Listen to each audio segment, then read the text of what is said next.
Sup, nerds? Welcome to the Omni4Game podcast, episode 23. I am Sean, and I'm joined with Chris and Brandon as always. All right, sup guys? Today's Omni4Game recap. Today we go over our locals as always. We do a BT15 tier list, post-ban list, and then we do a bunch of your guys' comment questions. So if you guys like this, make sure you stick around, like, comment, subscribe, and as always, we'll see you in this episode. A locals recap. Who did the worst? Nice. Yeah, I was about to say Chris. All right, I did. go for it. Played Machine Dramon last night. I didn't really do all that well. I think I went like X3. Yeah. That's rough. My hands all night were really bad. Like, they were just... I either had hands where I was seeing all level 5s and no 6s and no 3s, or... like, I don't know. My hands were just wacky. Which is expected sometimes. I still got to mess with some of the ratios with some of the new cards. I did really like the new Mega Dramon. I cut out the Supreme Connection completely because I just feel like that card's better in a different kind of build than what I personally like to play. I don't think it's a bad card in general. I would rather have the memory from the Black Memory boost than the ability to reduce an on-play from Supreme Connection. Yeah. Like, it's cool, but what's the point of activating Supreme Connection and then hard dropping a level 5 or like a Machine Dramon for 3 less and giving my opponent 10 memory anyways? Yeah. You know, it just... Especially because, at least with the Black Memory boost, I can like have multiple and trigger. Like, that's almost how I beat Solar in round 4. I had to pop 2 Black Memory boosts just to gain 4 memory to be able to play. Mhm. So Was I would just rather have That those. wouldn't have happened. Yeah, Supreme Connection, you can't trigger off 2 to reduce by like 6 play costs. That's just not how that card works. Yeah. So again, I still think it's a really good card. I just don't think it is for the build that I'm playing. Yeah. That kind of card is more built towards like the Marvin Jackson build, which I just don't like Marvin Jackson as a card in my Machine Dramon list. So round 1, I played Brandon at Melga. I was like level 4 stuck, I think, both Yep. games, and he just sat there and touched himself and just killed me with Melga real quick. Oh, it felt great. It's the last week you're going to be able to do it. I mean, I'll still do it. It just won't be as I consistent. hope you savored the flavor. Still, see, Brandon didn't get one first place with full power Melga. Crazy. Yeah, I blame Ben for that. absolute S tier deck, and he can't win with it. Crazy. Then round 2, I played Grayson's Jessamon. Man, it was just so funny. Every time he built up a Jessamon stack, I just had the perfect, like, of course my hands were okay, like playing against him and stuff like that. I built up this like humongous Chaos Dramon X antibody with like logs, and he builds up into his Jessamon. He's just like, I'm gonna he's like, I'm a Digivolve Blitz swing, and I'm like, tap the analog man. Redirect. It just like, it kept happening to him. I would just de-Digivolve his Jessamon over and over and over again. It was just so funny. Man, way to bully people. I 2-0'd him. Round 3, I played against Sean and Alter B. Alter S. Alter S, I'm sorry. And I think I lost 1-2. Mhm. I think game 1 was pretty quick, right? Didn't you just like body me really fast game 1? I think so. And then game 2 lasted a little while longer. I think I ended up getting that one. Yeah, I couldn't answer your big stack. Yeah, and then game 3, I had to promote and Digivolve into the Mega Dramon because I didn't have a level 6 in hand, and I needed to get the Machine Dramon in hand off the Mega Dramon search so I could like start going off. But I knew as soon as I did it and Digivolved and everything, I was like, he's just gonna promote Blitzcrank on it, de-Digivolve it, and I'm just gonna be out, I'm gonna be out of trouble, I'm just gonna be screwed. So that happened. He ends up winning that game. I think that one was a little bit closer. I can't remember. It was I still think. close. I de-evoed your stack multiple times and forced you to Right, yeah. continuously have level 6s, and you ran out of them. Which is So- nice when we have access to Omecamon now, so you can do that almost every turn if Yeah. you have. Well, I it in wasn't stack. even using a Mechamon. I was literally I was hard evoing into Blitz and de-evoing it. Mhm. Mood. Yeah. So yeah, that was fun. And then for the first time, God knows how long, I lost in round 4 to Solar, playing as Hunters. Game one, I had my Machine Dramon stack. I had Chaos Dramon X antibody stack, and I have like 2 analog mans in my hand that are just never gonna get played. He's just like I had block. He had a bunch of little bodies on the board. I think. He starts swinging at my security. I block one, and then I redirect one. No, I'm sorry. I block one. I was about to say you can't redirect without Yeah, analog. yeah. I block one, and then the next one he swings with, he attacks my security. Flip. It's an analog man. He goes, "Oh, okay. Extend Here's a handshake. rester." Yeah, he goes, "A restermon." Boom, boom. So I slowly end up losing that. I almost had him game one. He was decked out. Almost had him.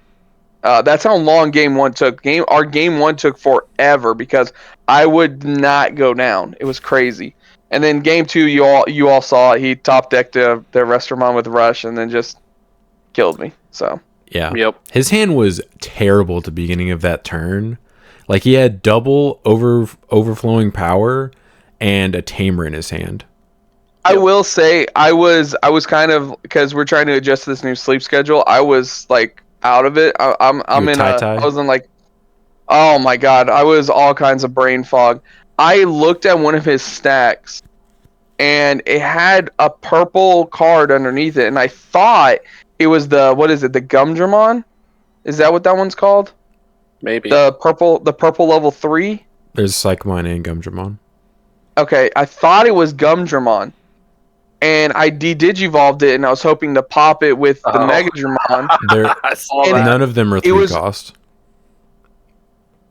None of What do their you mean? rookies are 3 cost. They're all I'm 4 sorry. costs. They're all 4 Level cost. 3. Okay, well, Megadramon I only had- pops 3 cost. you're right. Anyways, I had digivolved it, thinking it was that. It wasn't. It was a superior arrest mode. It was a superior mode, Mm. which I was So he like, de-evoed a level God. 4, turning it Yeah. into a level 5. Yeah, that was. I saw, because I looked at it and I was just like, okay, and then I was like, all right, I'm a Devo here, pop this, and then he took the card off, and I was like, oh no, that's not what I thought it was. Oh no. Oh no, I'm I in mean- danger. It doesn't have saves. Like if you run over it at that point, they lose the resources. That was the thing, was like, at this point I'm already like, hey, I'm not gonna be like, hey, I want to attack into that instead of your security, like, because I had the Metal Greymon underneath it. I'm just like, whatever, man. That's on me. Okay. Yeah, I was like, okay. Yeah. Oops. Because I could have cleared off both his bodies, which I do think would have, in the end, it would have changed something, but Yeah, whatever. it would have. So yeah, I did pretty poorly. I'm still gonna mess with some of the ratios and change some things up. I think I want to add a couple more level 4s, like some of the new Guardramons. I already have a couple in there. Probably add 1 or 2 more. The Raremon, Numamon came up so clutch so many times. Love that card. Are you thinking about adding that Raremon? The promo? Raramon? No, there's no. Okay. I'll think about it. I gotta look at it and reread it and see if it would work in the deck. Are you willing wouldn't to see why invest not. $120? No. Yeah, it's expensive right now. Is it that? Hold on. Is it that purple one? Purple It's the red box or purple topper. black, I mean. Oh. No, probably not, because it's not a machine or a cyborg, so I wouldn't be. It's treated as a cyborg. It has a Is rule, it? yeah. Yeah. Ah, Remember, we did that in the set review, and you were like, "Oh my god, That's this is actually really right. good for Yeah. Machine Dramon." It's a Machine Dramon card. 100%. if I had, yeah, I would love to have it, but I don't, unfortunately. So I barely saw any pulled on pre-release night. I don't Yeah, it's remember crazy. seeing any. I don't remember either. Like, I'm assuming at least 1 or 2 people pulled one, but I didn't see any. Would you rather have that or have the cards in the set? Yeah, more LM cards. Yeah. The LM cards, obviously. That's Yeah, what I bought the obviously. set for. Yeah. Yeah. All right, let's go. Let's go to the guy who's playing Tier 0 deck and can't win with it. Oh yeah, Sean. Brandon, let us know about your night. did you do did you do worse than me? I don't know what the place No, is. I got literally second place, right behind Ben. Okay, sounds like you did worse than me. So I played Alter S, and I put in the new Mechamons, and I still I wasn't sure if I was 100% happy with the list as it was. But I drew some of the worst hands I've ever seen with that deck consistently over the course of the night. Like all my luck finally, all my luck finally caught up with me, and I just drew hands that were just straight up unplayable. And I just watched my opponent touch themselves for multiple turns while I just sat there drawing and passing. I played Ben's Yellow Vaccine. Reach out, Sean. I feel you. It was rough. I played Ben round 1. After you double Alter S me turn 3 last time you played that deck, you deserve it. I played Ben's Yellow Vaccine round 1. Literally unplayable hands, like straight up on.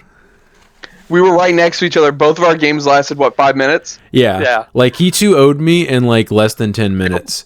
And it was because I literally, it was, not exaggerating, completely unplayable both games. I mulliganed into a worse hand 2 games in a row.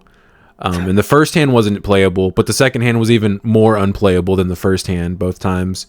I looked over and I saw you had 3 Blitz Greymons and 3 Arab Dragons, but no red source. Yeah, I just had I had 4 or 5 megas in my hand, I think game 2, and 3 Arab Dragons whenever he killed me. And that was my entire hand. Was just megas and Arab Dragons. Oh my god. We even played a third game. Ben offered to play a third game, and I was like, yeah, might as well see if, I can play this one. Same thing. I just watched him touch himself for another game. Just as bad. Yeah, just as bad. He has the luck of the gods. There's so many times he'll have just multiple Gatomons in there. I'm like, bro, come on, seriously? How many Gatomons are you playing? He gets to put him in there on top of it. It just. Can we get a deck check on him, please? He just opens up his deck. It's 45 Gatomons. Yeah, that's the secret. Damn, they got Gatomon. And then round 2, I played against Examon, which can with be the new promo. I think he had some of the new promos in it. Yeah, I don't know how many, but he was definitely playing some number of them. The new promo Draco. I'd hope 4, but he might not have 4. Yeah, I would hope 4 as well, but I don't know how many he had. That is a tricky matchup if they get their Examon established early, because if they have the Slayer Jamon, they force you to attack beginning of main phase. The Omekamon helps that a little bit, but you still have to have a second body on the field. So you basically have to be able to have the ability to hard play 2. You have to have the ability to hard play a rookie without passing turn, and then play Omekamon. If they get that established where you can't promote a rookie without it just dying. Yeah, assuming they're established before you. Yeah. So another way to counteract that is to just go super wide. That way you have too many bodies to where if they do that, they can only just force one of your guys to attack, and if they suspend somebody, who cares? Yeah. See, the interesting remember about the Examon deck that I kind of like, doesn't it allow you to DNA with your level 5s? Yeah. Yes. Instead of the 6s? Really nice. It does. Because then that's what I really like. The deck would be unplayable if you couldn't DNA with the 5s. Right. I really like that. I wish more of the decks would do that, because that's what made Examon it playable. A contender when it was a thing. Yeah. I still think the deck is low-key slept on. I don't think it's the greatest thing in the world, but it's just if they get, like Sean said, if they establish an Examon stack that's got really good inheritables and like evade and all that good stuff underneath it, like it's hard to get rid of. It just has no certain matchups just lose to that. Like Greymon Tribal, if they establish an Examon with Slayer in its sources or Slayer on the field, you can't win. Right. Because if you promote one of your level 6s, it's not going to be bigger than the Examon. So they just force you to attack and then they block. Yep. I think the only problem is evade is a pretty okay form of protection. Like, it's the best blue is probably ever going to get. Oh, yeah. But they don't need a better protection. What more do you want? Yeah. You already have everything else. I mean, Examon doesn't have, like, battle protection or anything like that. Okay. It has evade. Well, I'm saying you don't have both. Evade is battle protection. God. Anyways, I'm going to continue talking about my round so this doesn't take an hour. So... fortunately, Caleb did not open very quick.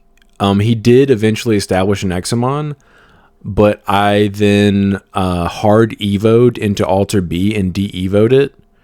And then he didn't have the stuff. That's another thing. Yeah, he can't avoid that. Yeah, you can't evade de-evo. And I eventually won that. Game 2, I drew a pretty bricky hand. And he killed me pretty quickly. He opened up pretty well. And then game 3 was kind of back and forth. But he couldn't do anything, basically, once I got an Alter S established. Round 3, I played against Chris. He already talked about that. Game 1, I won pretty quickly. Game 2 was a little back and forth. But he just had too much de-evo. And basically de-evo is the king of that matchup. Like, whoever sees de-evo effects the most is going to win. And then game 3, I de-evoed his stack a few different times. And he eventually ran out of level 6s. And once he did, it was pretty much over from there. Yeah, round 4, I played against Bloom. Game 1, I had a playable hand. But not super awesome, and I never saw combo, and he won. I actually considered scooping at one point a few turns before the game was actually over because I didn't see myself like getting out of it based on what my hand was, just to save time. Game 2, I opened combo and Alter Est on like turn 2 or turn 3, and he didn't open a rookie. And once I had once I had Alter S on the field, it's over. He couldn't hard play anything because it would just get bot deck. So he hard passed like 3 turns in a row and just lost. Like I was surprised he didn't scoop early, but he's one of those people that doesn't scoop unless it's like you're swinging for game.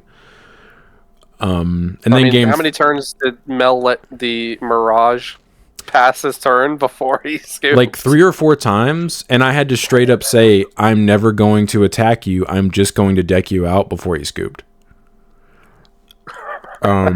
If I hadn't said that, I feel like he just would have kept doing it, assuming I was going to swing at some point. Yeah. I mean, I get it. You don't want to admit defeat, but like, you're never winning. Like, save the time. You are literally soft locked out of playing the game. Yes. Get out of here. Game 3, though, I drew unplayable, and he opened not like super spectacularly, but because of how slow my hand was, it was good enough. Yeah, like once he got the ball rolling, he just started touching himself and just basically just doing Bloomlord combos while I'm like playing solitaire while I'm just over there with nothing and raising and just watching him play. So he took it 2-1. And I went 2-2 over the night. You can't play. Can you play the training cards in Alter? You can. Would you play black, right? Because the level 6s are black and red, right? Yeah, you'd play black and blue. The only thing I don't like about that is it bot decks Alter S. Decks the Tamer. Okay, that's right. The Tamer and your top. It also whiffs your Tamer, but I'd be more concerned about bot decking Alter S's because like you only have 4 in the deck. Want him. Yeah. He's your boss monster. Yeah, I went 2-2. Right, yeah. So bot decking any copies of Alter S feels bad. Mm-hmm. Same problem with the early Diaboromon stuff. You couldn't play them because you would bottom deck your Dias. Okay. Yeah. And your Tama's not a red, is it? So you can't just flip it and then hard play like Air of Dragon. Oh. Sadly, that's what the BT12 augurs for. Yeah. Yeah. Okay. All right. You go, Brandon. Talk about your S tier deck that you struggled to. Can't get first with. Yeah. I got first place last week with Heavy, Brandon. But I got first place last week with Heavy. Purely based on the fact that you had one Breath of Gods insecurity. Okay. Ben's killing you that turn. Also, I knew it was in there. Also, if I was playing the Leviathan deck better, you wouldn't have won our match either. I'm sorry, you were both breaking up just now. I didn't hear any of that. But go ahead, continue, The Brandon. podcast heard it, so it doesn't matter whether you heard it or not. Let me explain to you how Brandon's entire night went. Let me explain to everyone on the podcast. I'll sum Brandon's up real quick. Digivolve Gabu, Digivolve Garurumon, Digivolve Garu X, draw, discard, swing, unsuspend. That's his whole night. Okay, boom. That's it. I mean, yeah, that's what that deck does. That's If you guys can't tell, Chris is extraordinarily salty because we play tested like 2 days before, and we played like 3-4 full matches. No, we did 5. He maybe took one game off of me. 5 full matches. I won 1 game. I mean, that deck, like, just because of the new Metal Garurumon, he just beats Machine Dramon easily because it just stuns your analog use and your Machine Dramons. Bro, Dude, it's crazy that they think that they can keep giving these damn purple cards. He's solidly blue. Draw 2. No, draw 2, discard 2. That is not an equal quality because guess what? You're drawing one off Digivolution. It's been crazy. 3 months. It's been 3 months. And still going on. Imagine we had that in Raid Wargreymon. Oh, that'd be lit. Imagine. Wargreymon OTK would be S tier. Yeah, but that's not purple, Chris. We can't give it that. Bro, we need an Agumon that's red-purple. Give it to us. And a Greymon that's purple. Yes. Give us the same effects that Garurumon has with draw 2 and then discard 2 or something like. I don't care. Mm-hmm. Bro, that would be they'd give us something dumb, be like discard something and then add something from trash or something. I don't know. Like we wouldn't get to draw multiple cards. Yeah. They'd be like, we can't make Wargreymon that crazy. Yeah, so that's why Chris is salty. He can't deal with the 15 Melga. Can't deal. I mean, that card's really good. That wasn't even it. That's not even the problem. It's the constant card advantage. Like I'm over here, I'm like 1 piece away. I look over at Brandon. He's got half his deck in his hand. Chris, I have great news. I have great news for you.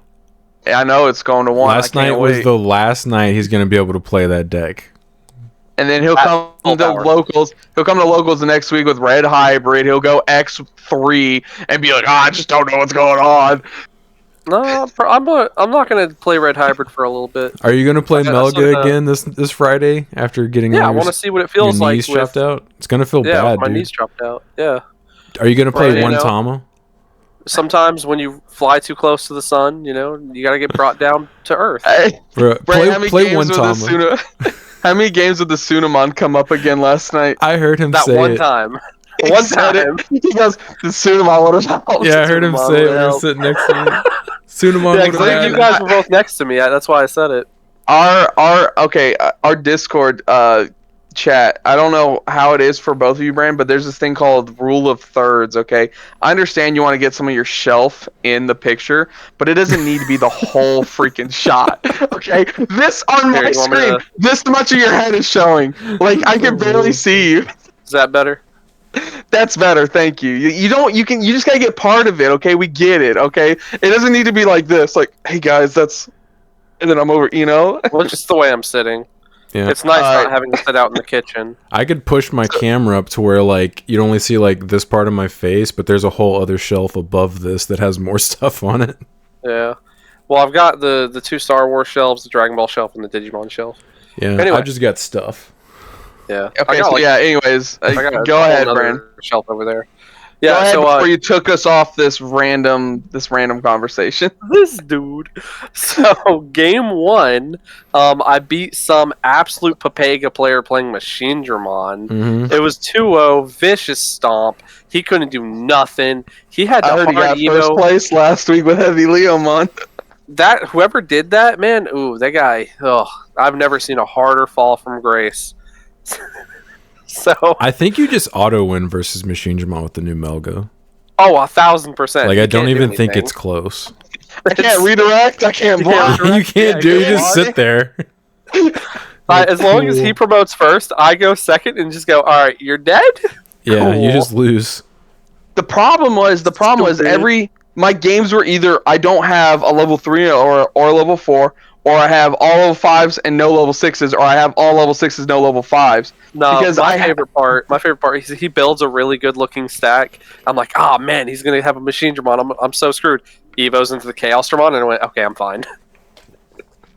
When you have to hard Evo into the Chaosdramon, I'm just like, you mean right. Chaos X?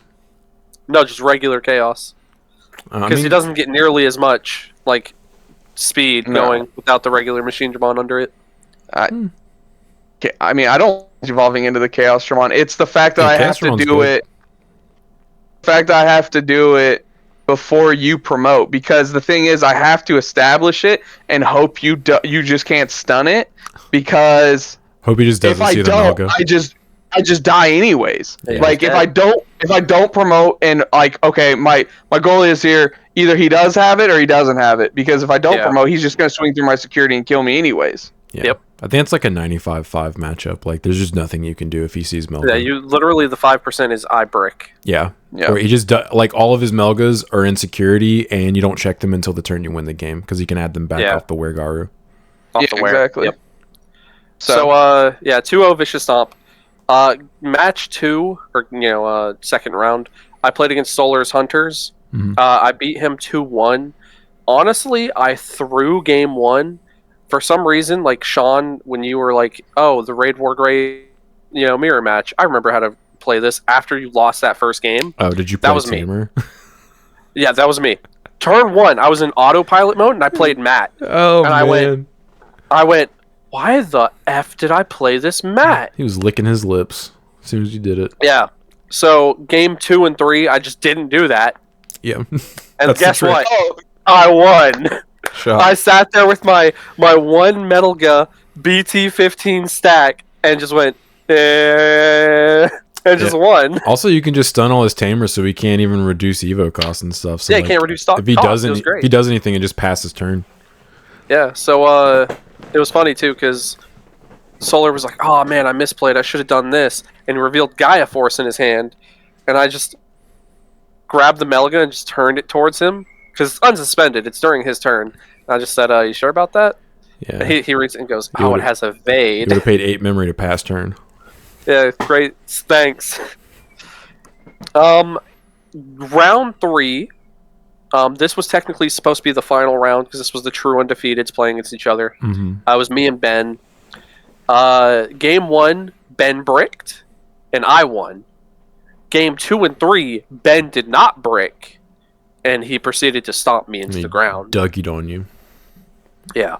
I think it's just a really bad matchup for me. Because, like, it doesn't matter what I stun on his board. It just doesn't mean anything. I don't even think it's that. I think that deck is a really good deck. I think that deck... Okay, that deck, though, in a really good pilot's hand, is like very good, but if you hand that deck to any like general player, they're not going to do well with it. Mm-hmm. Yeah, my whole thought process going through this match is get his security down as low as possible as soon as possible, so he can't use his security as a resource. That's what you're supposed to do. So I got him down to like 2 security by like turn 2 or 3, just by promoting a level 5 stack and just going through it. Mm-hmm. And then he goes, "All right, I'm back up to 6." And I said, "Bro, I just blinked. What happened?" That's what I tried to do. That's what I tried to do against him in the heavy Leomon matchup last week. Was I as soon as I could, I promoted heavy Leomon and activated Final Zubagon Punch and just tried to clear as much of it as I can. He was just like, "Well, I guess I'll just got at 1 now," and then I look away and he's up to like 3 or 4 again. I'm like, okay, well, there goes my hard work. Because, like, it doesn't matter what I stun. Because then he just stuns me right back with Venus. And it's just like... Mm-hmm. Oh, yeah. Venus is the reason why you lose that matchup. I don't even think... you could watch the gameplay. I don't think he even used it in game 2 or 3. I think he maybe put it... No, okay. I will take that back. I will redact that statement. I had to several times. I'm so thankful I did this. I put removal options in Melga. I have been that person who has just not had removal options in my decks for a while because I like all gas, all gas, all gas. I think every deck needs it now. At least 3 copies of something. Yeah, so I put 4 in. I was running 2 copies of Full Moon and 2 copies of Full Metal Blaze. Both of them came up super clutch in that matchup because he had 2 Gatomons. No, it was a Gato, a Sala, and a Venus. And I was like, cards in hand? And, he did. I was like, all right, cool, Full Metal. I was able to clear his board and get 3 memory back from Ace Overflow with the Angelomon. And then he proceeded to kill me anyway. So you paid 5 memory, cleared 3 bodies, and you still lost. Bro, that level 5 Kiramon is crazy, right? Because that card's really good. It being a vaccine. If he barriers into a Gatomon, I'm just like, yeah, all right, man, free real estate. What am I supposed to do? Because that card's like clearing what, like, because the Gatomon gets 1 security and the Kiramon gets what, 2? No, just another basically. One. Just 1 more. Yeah. Okay. If he combos Gato into Kieran into Serafi, it's okay, that's 3 what I'm checks. Thinking of. Okay. It's crazy. Yeah, so I tried. I really did. They were competitive games, but I think game 3 was probably the worst. I think game 3 I had a really bad hand and I could not play out of it. Like I was trying, but it just wasn't happening, so I couldn't do anything. But games like that happen. Just draw and discard your whole deck. I was trying. I was really trying. I was really trying to get to my pieces. It was bad though. I made a pretty massive misplay. I think that game as well. I don't know if it was game 2 or 3, but there was one play where I hard played a Gabumon. I was like, all right, well if this Gabumon lives, I'm pretty set. And he was just like, I'm gonna make sure to kill that Gabumon. And I was like, who did Ben play in round 4 then? Caleb, yeah. Round 4 was scuffed to all high heaven because what was Caleb's record? So Caleb was X2, but Ben had already beaten all the other X1s, so he had to get paired. He had to get down paired like that. Yeah, he had to. Almost everybody was down paired because I, as the second place person, played against Grayson round 4. Oh my! Come on! There's no way he was like X3. Yeah, he had no wins. So I literally got down paired. Why couldn't I get paired versus Grayson round 4? I don't know. I might have got. I don't know. Grayson doesn't play bad. And Grayson's got the same problem certain players have, where they just have this. Yep. They got their tunnel vision and they got their blinders on. They're like, hey, my deck does this. I don't care what your cards do. I'm just gonna do this. Yeah, that's like just that in his list is suboptimal just because he doesn't have the cards. Oh yeah, he's not a. On top of the fact that he's playing a deck that's not that good. We've tried to help him change the cards up. The thing is, he likes to play what he likes to play. Like, hey, all for you. You like that card? You want to play that card? Hey, go ahead. That's just how he is. That's what he wants to do. I'm like, hey, cool on you, buddy. He's not playing just we one tried giving him more. I mean, he doesn't have it. That's what I'm saying. Like that, I'm sure if he had that card, he would play it. And also Jesmon GX, I'm sure he'd play that if he had it. And the thing is though, like it happened like 2 or 3 times in our game where he would go Jesmon Blitz, and then I would block it or redirect it, and then he would do it again and again. To be fair, like, what is this isn't changing against Machine Dramon? Yeah, I agree. But at some point, he should be like, okay, what can I do to not allow that to happen? I don't think there is anything he can do. Like I think he just lose. Yeah, he just lose. Yeah, I agree with the blinders comment because if you go back and watch the gameplay on Sean's channel, he straight up just leaves my level 3 suspended on the board, and that level 3 kills him. You literally, I was perfectly. He literally wins that game easily if he just swings over the level 3. He doesn't easily. Sorry, my hand, I forgot. I couldn't see your hand, so I didn't know you had access to that play. But he still forces your hand. Yeah. I went into that turn fully knowing, like, okay, I'm setting myself up for the next turn.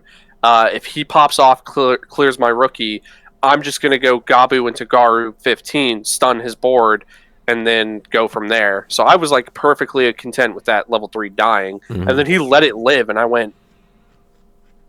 He let it live, and you just killed him. Yeah, I was like, thank you, I guess. I'll take it. Question mark? Yeah. Weird. Like, he fixed that problem this week. Because if you guys watch my gameplay, you'll notice I have a tactic. I do this every single game, 9 times out of 10. The first stack I promote is a chip stack and a resource stack. It's usually not the stack I'm TK with. I will go into my X antibody, do my searches, draw my cards, go into my level 4 X antibody, draw, do my searches, swing with jamming because I have it. Why not? It lives, obviously. Now my opponent has to out it. Yeah. My opponent has to out it. They have to out it. Otherwise, they're going to have a level 5 coming down on them. Then I do OTK from there. But, yeah, I usually just have that first stack I promote is usually a forfeit stack where I'm just like, this is my I'm building resources stack. And then it's usually the second stack I promote is the one where I'm attempting to kill you with. But I do that in almost all my games. So, John, did you ask? I didn't ask. Yeah, I didn't either. Well, you got it. Yeah. All right, so we going on to our main entree. Yes.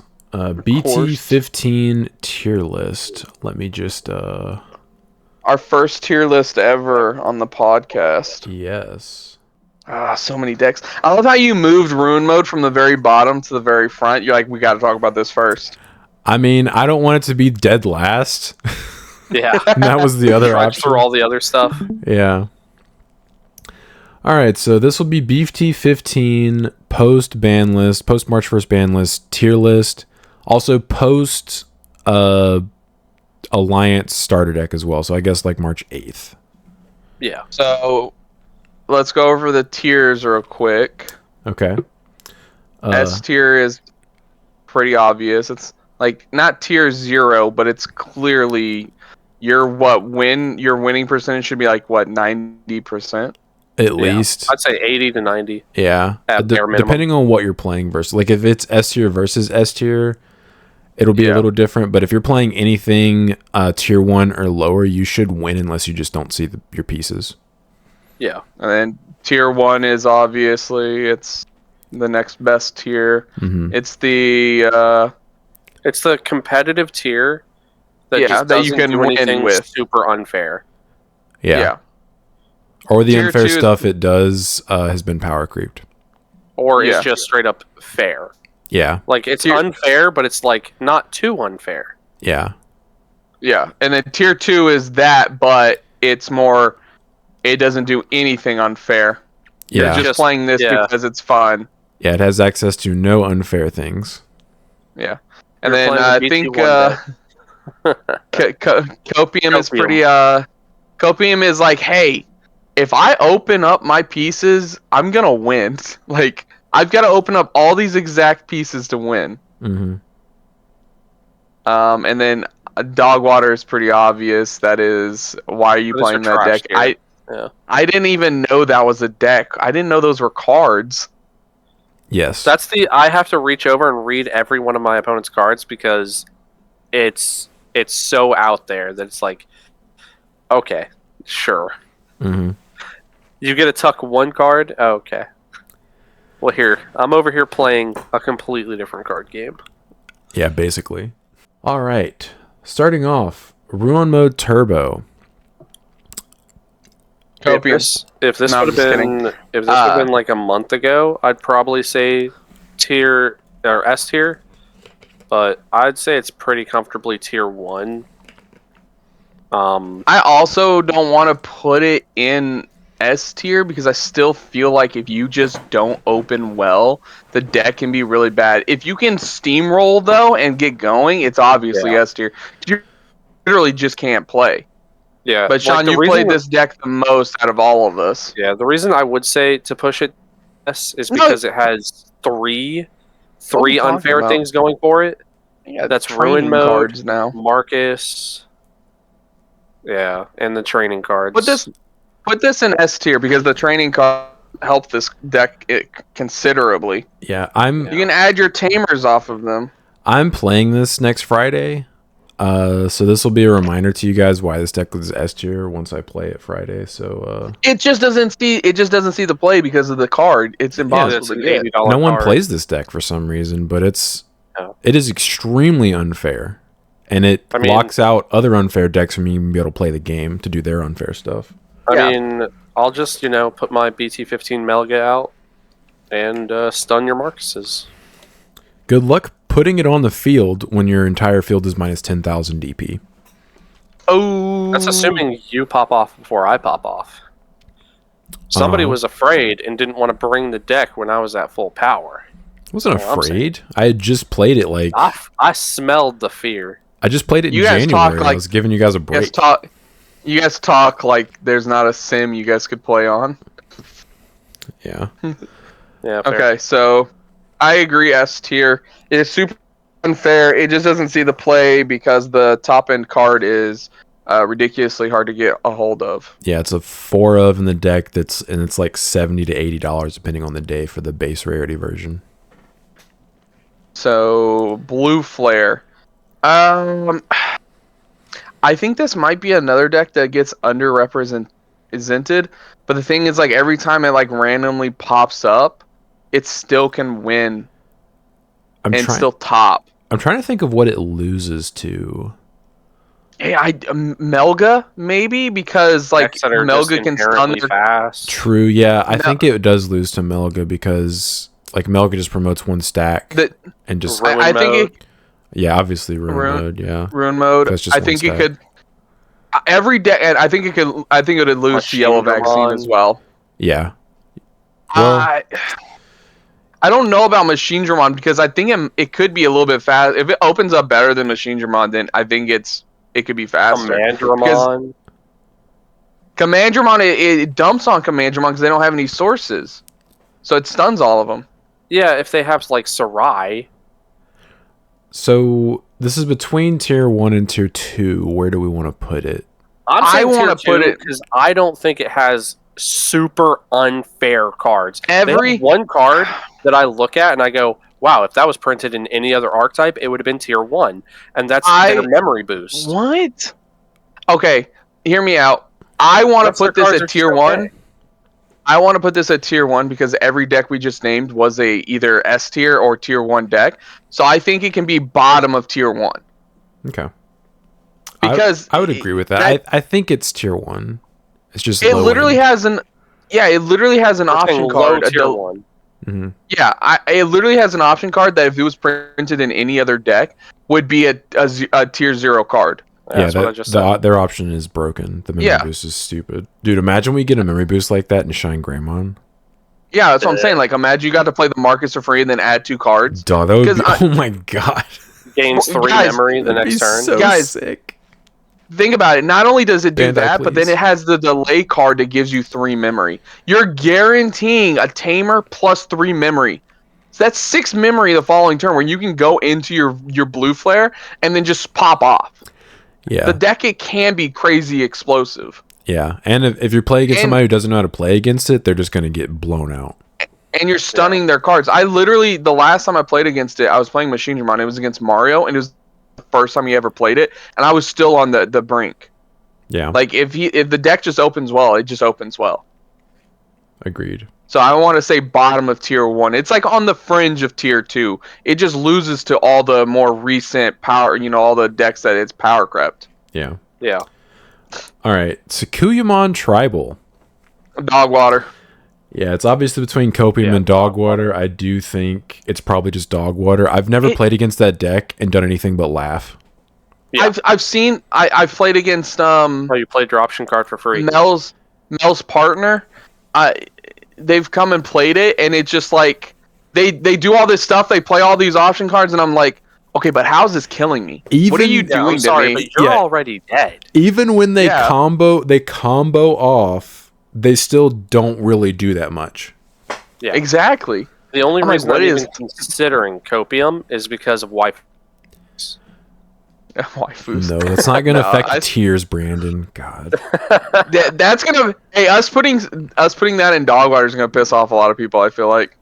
Yeah, probably. But I mean, if those people are self-aware and are able to be objective about it, they would know that that deck is not good, and they should be mad at Bandai, not us. Cough, cough. The people who keep trying to tell us Eosmon is good. All right, Bloom Lord. I think this. I mean, it's obviously. I definitely think tier 1 still. I would agree. Is it better than Blue Flare? I think Blue Flare has a plus matchup versus it, but does Blue Flare have Bloom more has good better matchups matches overall? Yeah, like I think these two 1v1 Blue Flare wins because Bloom is not a one-stack deck. Also, just hear me out. They have been printing Bloom support for sets in a row. Yeah, because Rosemont Tribal also fits into Bloom. When was the last time we got like very consistent Blue Flare support? Like we get 1 or 2 cards coming in here and there. Yeah, randomly. They also still have access to one of the best cards in the entire game, HPD. So HPD, yep. Mel activated that last night, and I got mad. Yep. I was already losing, and when he activated it, I was like, God, I hate that card so much. Yep, Will did that to me when the tourney went into Quartz, I think. I was so pissed. Yeah, I would have been mad too. I remember that, watching it. As soon as it's such an opening, and it's just like, okay. Oh, God. He didn't even play that well versus you, but the Quartzmon just won him the match. Yeah. It's just like, I hope I see Omni X. Yeah, literally. That's all I'm like, because when I'm watching the gameplay, I'm listening to you guys talk, and that's all you're saying is like, I just need to see Omni X. I can't see it. Don't know where it is. God. Yeah. It just never came up. Oh, man. Okay. All right. Dark Knight Mon. I want it. Cope. I'm stuck. Okay, that's what I was gonna say. I'm stuck between Copium and Tier 2. Yeah. Because the thing is, with this deck, it has access to one of the better effects in Digivolve, and its Tamer is also very good, and it gives them all blockers. So and they all float for the most part. Yeah, it basically has Fortitude without being called Fortitude. Yeah. Kind of, except for it plays its sources out instead of itself back. Oh, yes. What is that new one called? The new word? I don't think we have a word for that. Yeah, it was for the new Imperial. Oh, Partition. Partition, yeah. Partition before Partition exists. Partition seems to be like a DNA... DNA deck. A DNA only keyword, but yeah, it's effectively Partition without being the thing with this deck is it's kind of your steroided up black deck where it's just like, hey, I have access to Digivolve and a bunch of like blockers, but I can't really kill you. Yeah, basically they win a war of attrition because they just consistently block all of your attacks and then just float into more dudes and just poke at you with all their stuff. Yeah. So that's why I kind of want to put it. I have a lot of experience playing against this matchup in Solar. Yeah, Solar. That was Solar's deck before he switched to Hunters full time. And man, dude, he would just cry every time I would just slap blue plug-in down, high-speed plug-in, and he was just like, "Yep, you got it, man." Yeah, I think we should put it in Copium because I don't really see it winning like a whole lot of games. But if you do open up the right cards, you can spam the board with blockers and like maybe win out, like Sean said, at like a war of attrition. Yeah. Hold on. What did we decide what this deck was? No, I'm about to add a row. Okay. Oh, oops. Oh, for decks we don't know. Decks we what are these? Yeah. What are you? And I'm so sorry. Hold on. I got this. Tonight is the night that I will fall for you over again. Don't make me change my mind. Okay, what? I have to change this color. There we go. We have what tier? First, Omni X. I don't know what this is. I've never. Yeah, just Omni X Turbo. Yeah. Never heard of her. So that's not a deck that we're aware of. If you guys know what that's supposed to represent, let us know in the comments. Yeah, because that doesn't have like its own deck. Yeah. For this, are we assuming it's just regular Ragna, or do we want to call this Ragna OTK? That is just Mon GX. That's just Mon GX. Yeah. Oh, yeah, okay. And you want to talk about your eyesight? Shut up, Brandon. Throw this sucker in. Is it Copium or Tier 2? I think it's Tier 2 because if they high roll you, the high roll is high roll. Yeah. You know what? The problem is because you're thinking about Grayson's deck. Yeah. Throw it in Tier 2. Yeah. Yep. Okay. I agree. That deck can still very much pop off if you actually have the deck. It's very scary to play against because if they could just high roll you and just kill you. Especially with the Savior, because he actually played the Savior on me and unsuspended and swung on me again. I was like, oh no. I was like, I'm down to one security and it's been one attack. Yeah.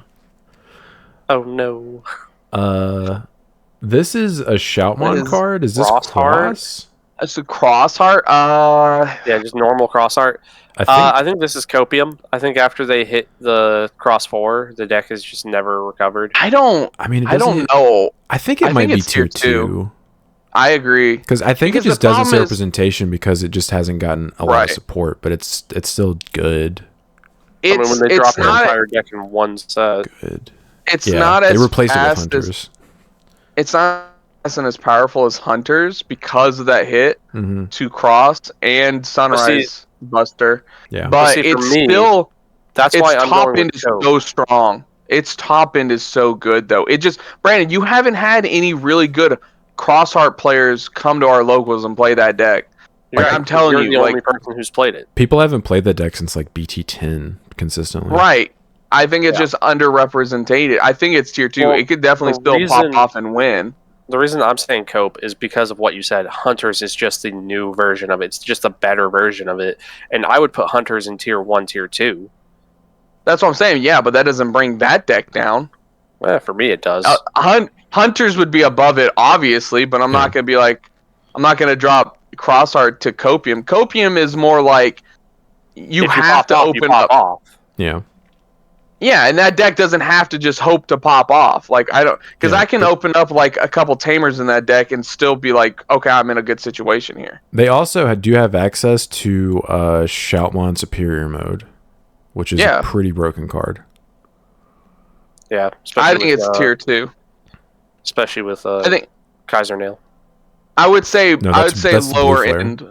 I know lower end of Tier 2. All right. Well, how about that, Brian? Like lower end of it? Yeah. Yeah. Okay. Black War X.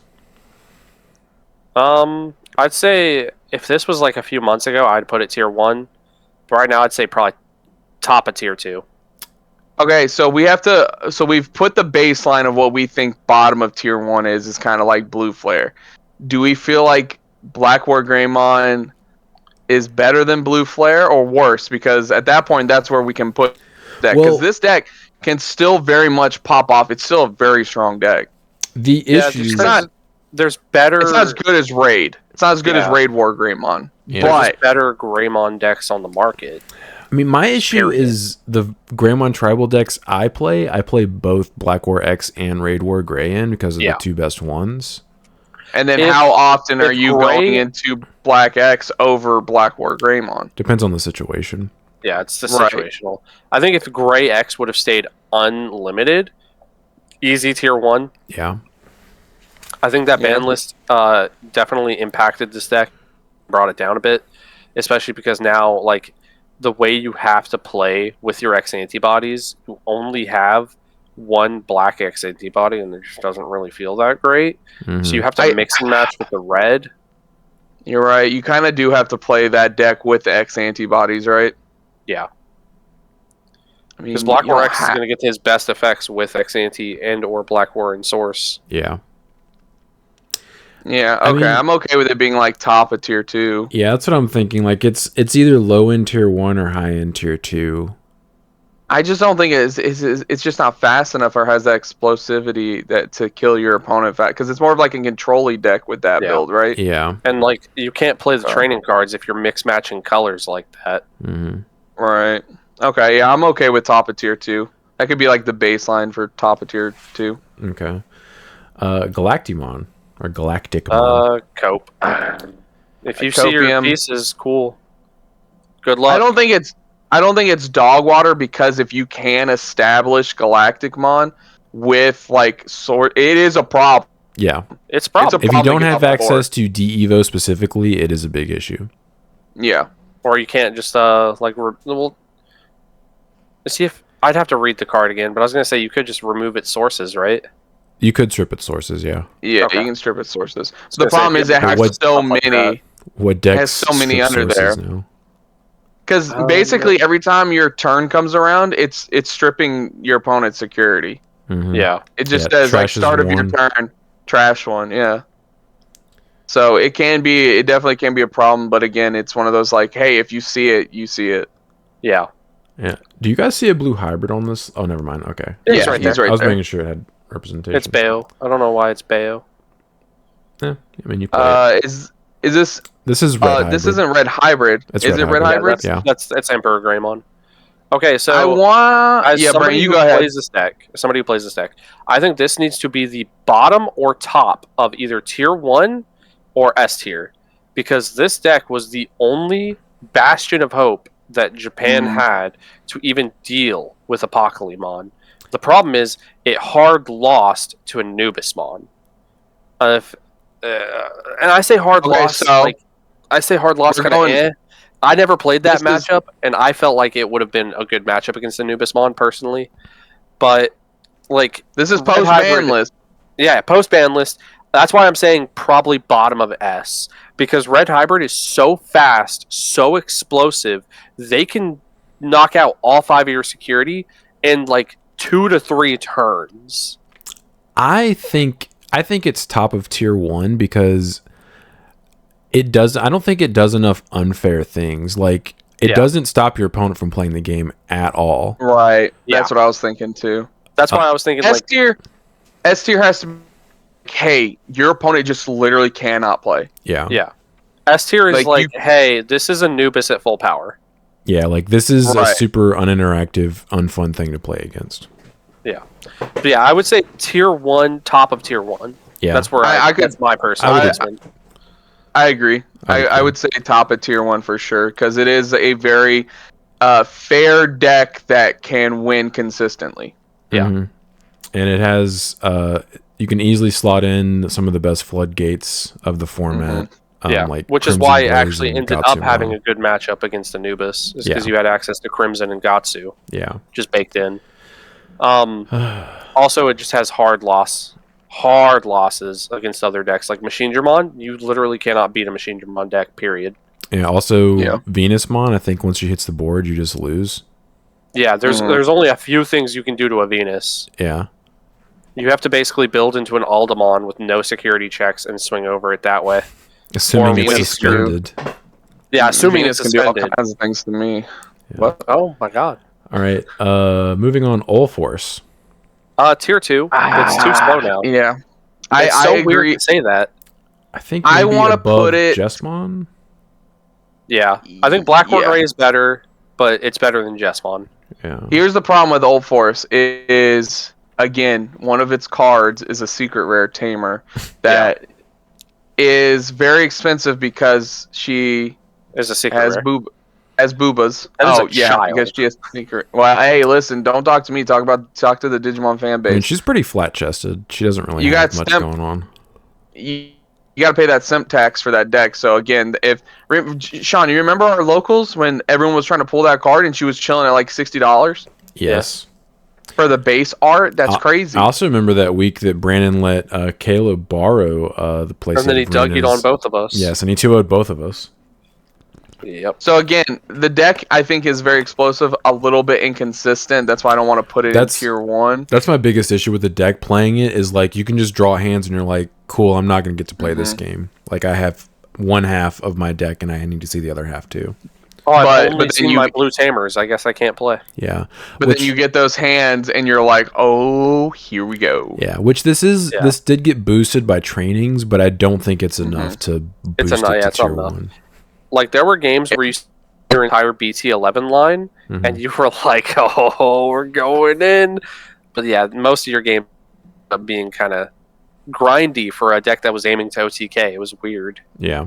I think it's and I agree with it being better than Jesmon because Jesmon or Ulforce doesn't have to play Sistermon cards, so inherently it's better. Yeah, it has to play tamers, but they are not bricks, like not hard bricks like sisters are.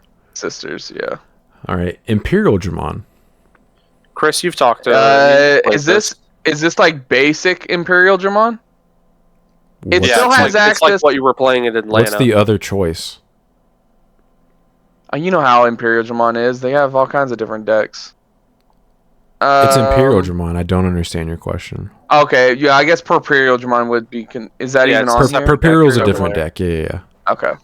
I agree with Sean. I think it may be top of tier 2 because it still has access to HPD. Mm-hmm. It's still very explosive.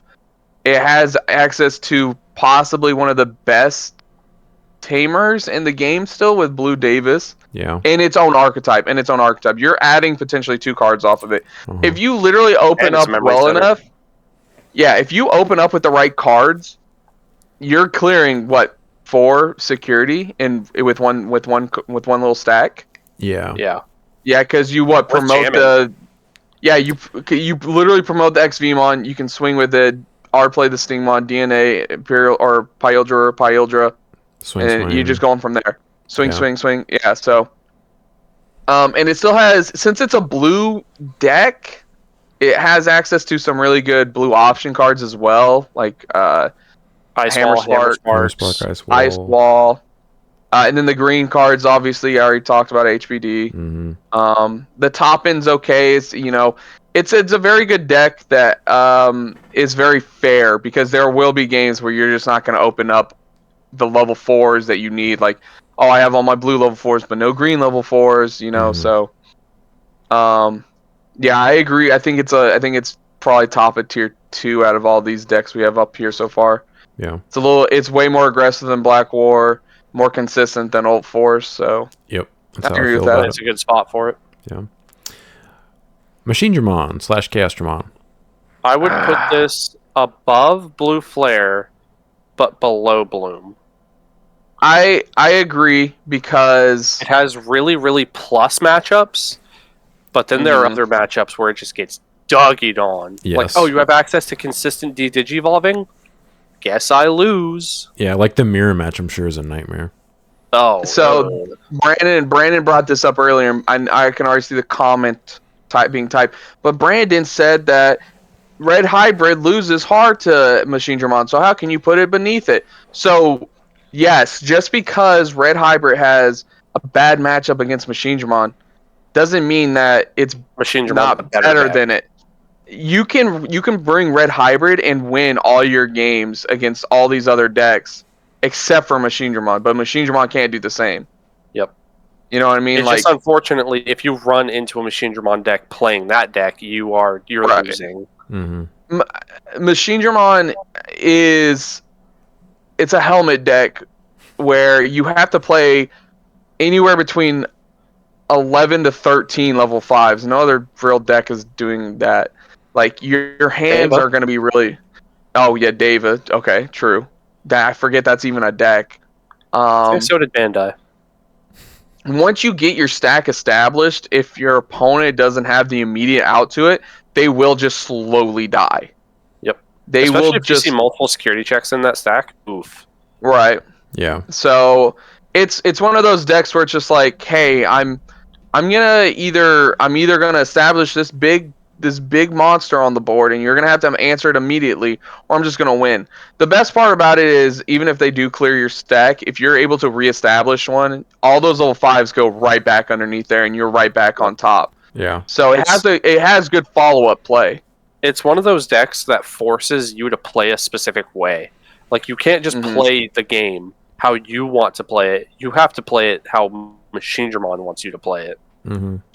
The only reason why I think also Bloom Lord would be above it is because of the variety of cards Bloom Lord has access to.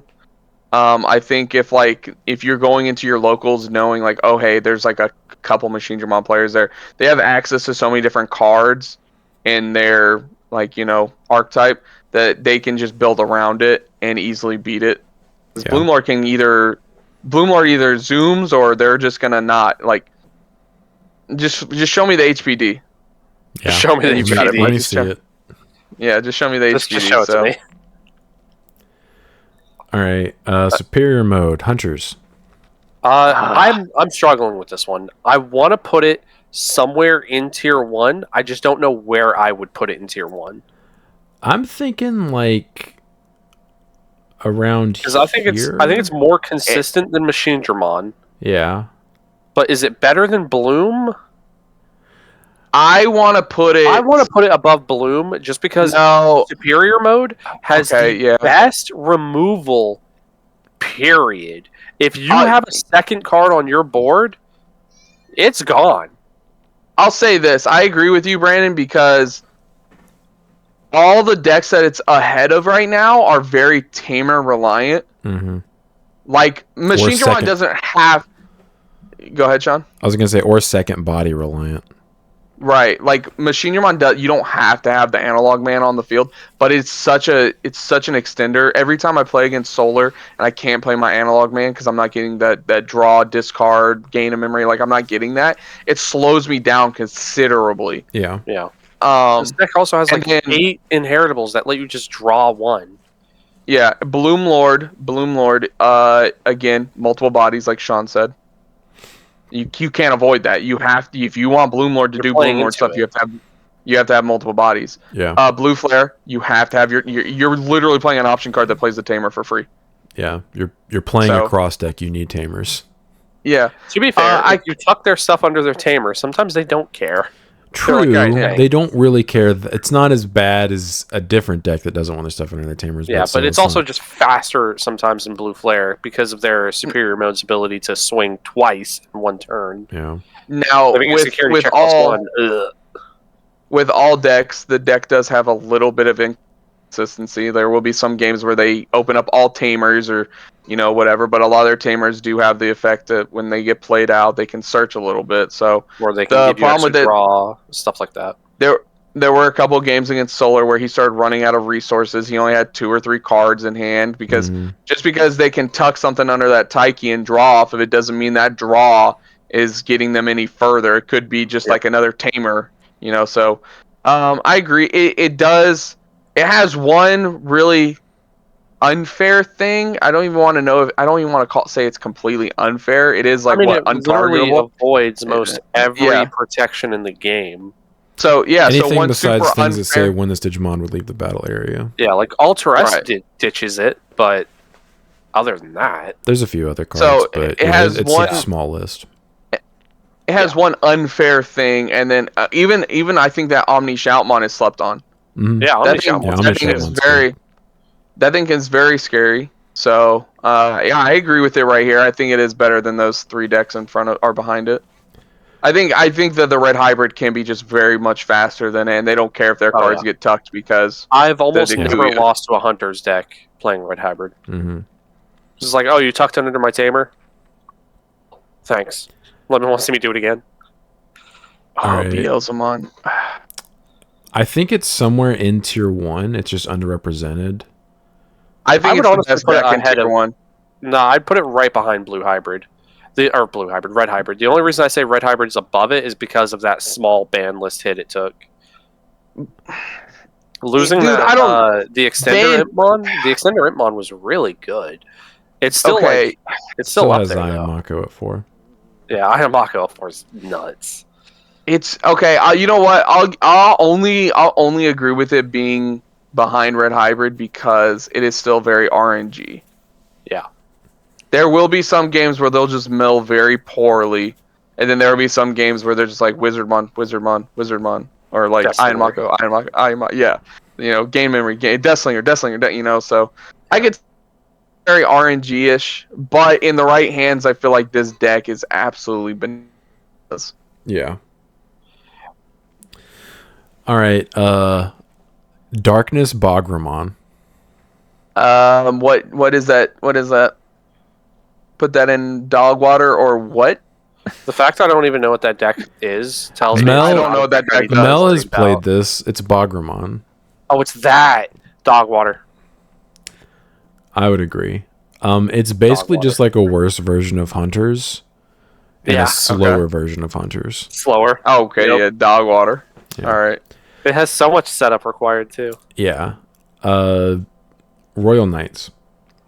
Royal Knights could be so much better. Royal Knights could be so much better if it just didn't lose to level 3s. Yeah, if it just didn't lose to rookies, if your opponent is playing flood deck rookies or floodgate rookies. If we ever get a side deck, Royal Knights is unplayable. Dude, the deck is so strong. If it just didn't lose the little gear boy. The thing is, it puts everybody on a timer. Yes, you're on a timer. It has inevitability. It has what a lot of decks don't have, and it's like a lot of variety. Yes, they're it's like a toolbox deck. Yeah, like the Old Force is like deck. Yeah, that was my favorite part of playing cool. Yeah, right. Old Force is really cool. The Magnamon was really cool. I really like the deck's idea. The problem is it just loses super hard to one or two tech cards. Yeah, and it's just solved with a certain deck coming out that's purple coming soon. Right. Yeah, this also it being white based, like you don't have easy rookie removal. Yep. Right. Yeah, it literally you can't play the deck without playing Marcus. Yeah. You have to play it. Yeah. That was I think a problem in my opinion is you had access to no easy removal. Yeah, and like any of your removal most likely is going to pass turn, where if your opponent has a second one in their hand, they just play that, and you're just like, okay, cool. Yep. I think the problem with a lot of those decks above it in like tier 1, they can play cards that hard counter the Royal Knight deck, or just overall better than it. Yeah, or they're just faster. Yeah. All right, Shine Greymon Burst Mode. I think this deck's still very explosive. Yes, it is still very good, and it has access to the same floodgates that Red Hybrid does. Yeah, so I would probably put it somewhere right about there. Is it better than Beelzemon? It's either top of tier 1 or it's second place in tier 1. I think it's better than Beelzemon. I think so. Okay, so I think is it better than Red Hybrid though? What do we think is more consistent? What do we think is more consistent? That's what I'm. That's the question. Thinking. Yeah, because Shine Greymon, like you need to see your pieces. If you do high roll, like the game's over by turn 3. Game's over. Right. Red Hybrid, you can get yourself into a high roll. You can play your cards into making a high roll. Yeah, with Shine, you do have to see multiple tamers, right? Mm-hmm. Yeah. I mean, yeah, okay. Red Hybrid's okay with like what, 1 tamer, 2 tamers. Sometimes Shine's like, hey, I want at least 3 or 4 maybe. 2 to really get going. 2 to 3 really to like combo off. And you have to see them pretty early in order to have those like super high roll games. Right. Okay, I'm okay with that. Okay. What is that? It's the Gumdramon card. What tier? Oh yeah, the what tier? Yeah, the what? Brandon, what was this card called again? It's like Jumbo Gamemon. Yeah, the one guy in the comment. The one guy in the comment section right now. Deck. That's what they didn't even talk about it. But I take the locals every week. Man, I came to this podcast because I heard it was a tier list. I want to know where my deck was at, and they put it in the what tier? Just so you guys watching know, we had to look this card up before we did this to figure out what this even was.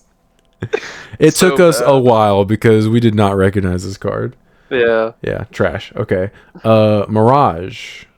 I think this is probably the new top of tier 1. I would probably agree. I think we just don't see it at locals because I think like you guys are the only ones who probably build the deck. Yeah, you guys are the only ones that I think have the cards for it. I pulled it out. I was thinking about rebuilding it and bringing it just for fun. You should. It's a good deck. The deck is a lot of fun. The problem right now is we are nerfing the deck pretty heavily once March hits. Yeah, you lose access to Buka. Yeah. But yeah. So took a hit on the level 5. Before ban list, I was gonna say this is probably S, but post ban list, I'm saying top tier 1. Yeah, I would agree. I'm okay with that. The deck is just super. It's just super. It's not like unfair. It's a very like fair deck that just kills you. Wins. You know. Yeah, it just wins consistently. Sounds like it either OTKs you or it bounces all your stuff until you die. Yeah. Right. Rosemon Tribal. Copium, so right? I actually, you gotta remember, a lot of Bloom support is also support for Rose.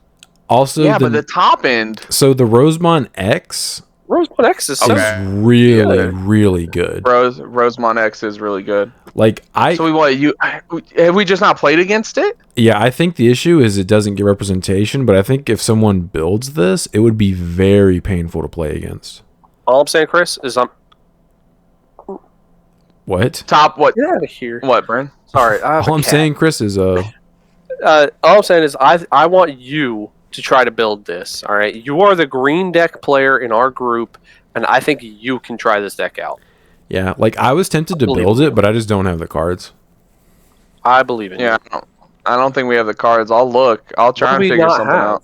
What do you need? I don't know. We have so many Yoshinos. All the Rosemon stuff is Rose bursts. You need Rosemon burst mode, and all the other Rosemons are rares.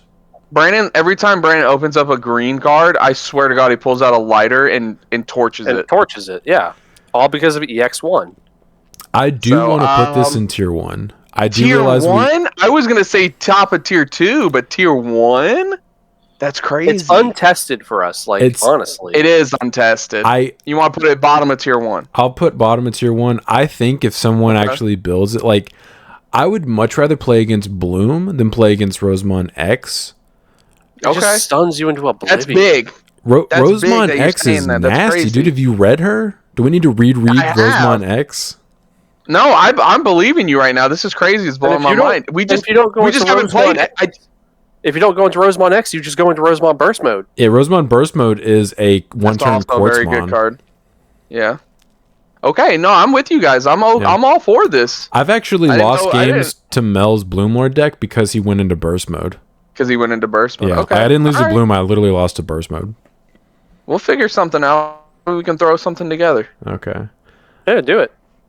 Shout out to Caleb. Give you a new deck to highlight. Kentoro's Tribal. Where are we putting this? That's Copium. It's Copium. Do you want to put it above Galactic? Top of Copium. Okay. Top of Copium. Yeah, top of Copium. Top of Copium. Top of Copium. You know what? I don't want to say this is anything against Caleb, but if this was in someone's hands, like Ben's hands, right? Because this is just like a nerf down vaccine deck, right?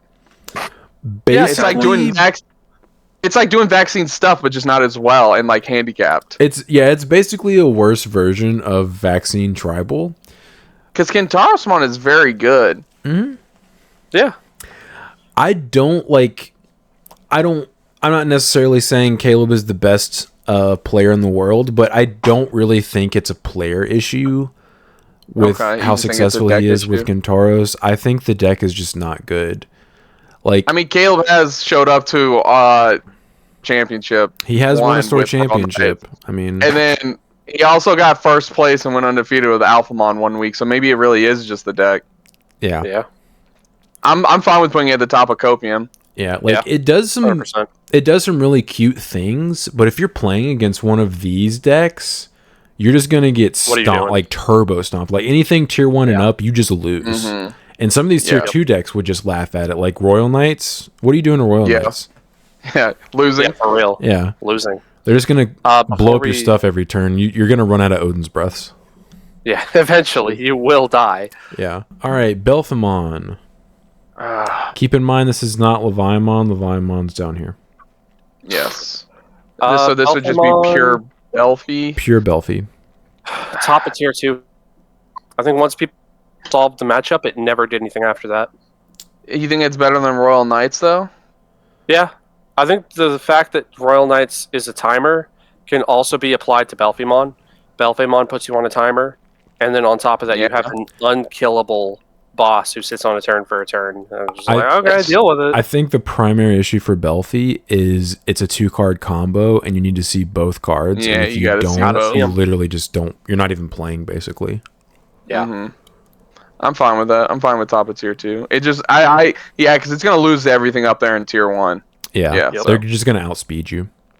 Mm-hmm. Ravamon. What is Dogwater. I think I don't even want to put it in Copium because, what does that deck do? Honestly, It has the worst burst mode I think I've ever read. Yeah, put it in dog water, Sean. Why are you? It's Sean, bad. it can't kill you. Top of dog water. I'll discard a couple cards out of your hand. Woo! Oh, I have a Ravemon that you can't interact with. What do you mean I'm already dead? Top of dog water because I would much rather play against Sakuyamon and Bagramon than Ravemon. Okay, all right. Sure. Because at no point, honestly, yeah, Bagramon's actually better than Sakuyamon. Sakuyamon is so bad, dude. I don't think it matters what order in dog water. I mean, it does to me. I've tested against Sakuyamon a lot because Terran built Sakuyamon before he moved away, he was messing around with it. About Terran, he was our local furry man. Yeah, shout out Terran. But yeah, that deck's just bad. Brad's brought it a couple times. Oh, every time he shows up to locals randomly, he brings it and just gets stomped. Duggied on. Yeah, the deck is just bad. All right, 4 Great Dragons. I've played against this maybe once, and I didn't care. Is it copium? I don't know. I think it feels cope. If it doesn't feel cope, then yeah, it's definitely dog water. I think it's probably cope. I think if they see their stuff, it can definitely pop off on you and win. I think dog water is basically you have to get extremely lucky to beat a deck that's above it. If it's in one of these 3 So you have to hope. Yeah, you have to hope your opponent. You have to hope your opponent breaks. You have to hope your opponent's having a stroke. They're just not playing the game. Yeah, for me, copium is all right, my opponent isn't doing their tier 1 stuff, so I can pop off and at least take a game off them. Dog water is I brought this to locals and I'm getting 0-2'd every game. Yeah. Unless I run into a copium deck. I think you could obviously beat a copium deck if you get lucky, but if you could probably beat a tier 2 deck if it bricks. Yeah. And the what tier is is that just a random pile of cards? Yeah, that's not a deck. Why are a pre-release deck? Sir, right. This is Digimon. Alright, what's the next one? Yellow Vaccine? S tier. I agree. Yeah, I'm agreeing with S tier. It's either this or this for me. When Ben literally decided, hey, I know you put me to 1 memory. What if I was at 6 now? I'm going to say this. The memory game is very unfair. Okay, I'm going to say S tier if it's in Ben's hands or very good players' hands. Tier 1 if it's in an average player's hands. Because there's so much stuff in this is optimal. Let's assume the player playing each of these decks is doing their absolute best. Okay, so then it's S tier. Yeah, it's a very very good deck that it just so much goes into it. Mm-hmm. Fun fact: this still loses to Rune Mode Turbo. Oh yeah, 100%. Oh, 100%. I'll be posting some matches, but basically, Ben has to have, in order to get out of a Ruin Mode lock, he has to, assuming I don't minus 10k on him, he has to have exactly Andrewomon Ace into Magnadramon in order to pop the Ruin Mode, and that's just popping. That's hilarious. If I do it again, he's he just can't do anything. But okay. Numemon. Poop deck. I know right now I'd say it's tier 1 with the ceiling to go even higher. Yeah, I know we haven't played against it, but apparently this is very good. With the new support. I just don't know where to put it. I know it should be in tier 1 based on the results. This literally it's top. It's seeing very a top 3 Japan's nationals. Okay, this is what I want to do. I want to put it of S tier or tier 1. I mean, I want to put it above Hunters. Yep, that's exactly. Because it doesn't. It's not tamer reliant, right? I don't think so. No, I mean the thing is, you're also swarming. You're swarming and turning them to poop. And even if you out one of their things with superior mode, they just have more things. They just have more. Okay, do we think it's faster or better than Beelzemon? The issue is we don't know. Well, yeah, we need to play against it. Somebody needs to bring poop. Sean, bring poop. I also want to swap. I want to swap Blue Flare and Rosemon. Because I literally think Blue Flare is the bridge between Tier 1 and Tier 2. The very bottom of Tier 1 and the very top of Tier 2. I would agree. Okay, I'm down with that. Yeah, I'd say it's fine right there. Yeah. Okay. Brigademon. I think that's another deck you can put right in front of Superior Mode. You think it's that low? You think it's that low, Sean? It throws so many bodies out. It has a pretty decent protection effect. The new because you can mind link are pretty good. You can mind link your tamer so the Superior Mon can't bottom deck your stuff, but even then you're swarming them fast enough to where you should be able to kill them. I would actually think I'd put it in front of Beelzemon. That's what I was thinking. In front of Beelzemon? Okay. Yeah, because it also has I think it wins versus Beelzemon. It does have protection too. Yeah. Because Beelzemon, usually they burn an option to try to kill it, and it's like, all right, cool, whatever, man. Yeah, I'm just going to play out more dudes because you did that. Thanks. I agree. I think we just don't. I think it's also underrepresented at our locals. Yeah, Ghoulmon. Which I'm bringing it this Friday. Yep. Hopefully. All right. We'll see. I got to play with it a little bit. The what tier? Yeah, Ghoulmon. I don't know why this is not a deck. Come on, guys. Yeah. Why is it even in here? Yeah. Why? What is this? Let us know in the comments if you have any idea what kind of deck this is supposed to represent. Because this is not an archetype. It's a mill deck. It's a mill deck. Do you play this? I've seen it before. Do you play this in Millith Loop? I've never seen anyone play it in a Millith Loop deck, but I've seen some random videos where they had a Ghoulmon and it milled cards. That was it. I mean, yeah, that's what it does. And then I clicked off the video, so I still don't know what it did. I think this is a worse version of Millith Loop. Yeah, I'd rather just play Magidramon. Yeah. That way you can at least have access to, like, Gallantmon support. Yeah, bad. Okay. Luga S tier or top of tier 1? No, not top of S. Top of tier 1 or bottom of S. I still think it's an S tier deck. I think with what Anubis is it lose? And exactly. It doesn't lose anything. It gains stuff. With Anubis and Apocalypse both being checked, I think now this opens the room for this deck to still be very, very strong. I would agree. It's the new top tier purple deck. Honestly, I kind of want to put it above Yellow Vaccine.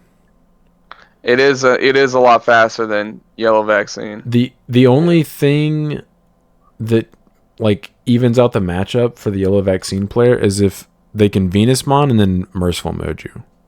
Yeah. Yeah. If they don't do that, you just kill them. Luga is like a true OTK deck too. Yeah. Right? If you see the Black Autos, it's a true hey, I'm gonna kill you. It's extremely promoted to level 3 and you're dead. Yeah, the unfair stuff is extremely unfair. Is it Is it better than Ruin? No, because if you go Ruin, right, they just can't play. Yeah, you lock them out. They can sometimes. Yeah, because. Yeah.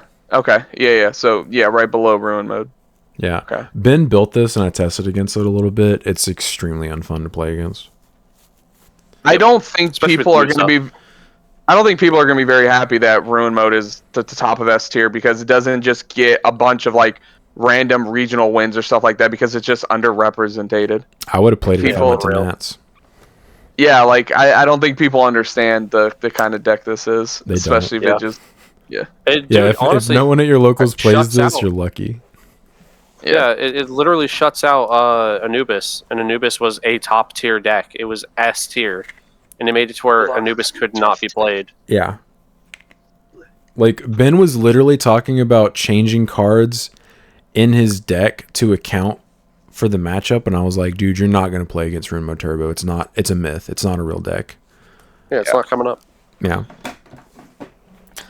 All right, what's next? BT15 War Greymon. We're just going to put this... there we go. Opium? Right there. Oh, dog water? Okay.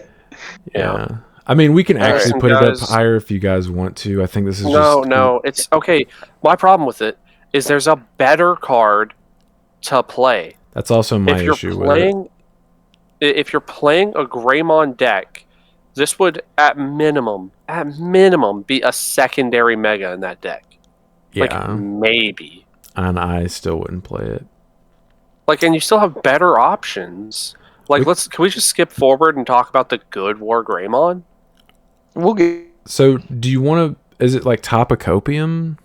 I don't want to put it in... I don't want to put it in dog water because it's a Greymon deck. It's still a good deck.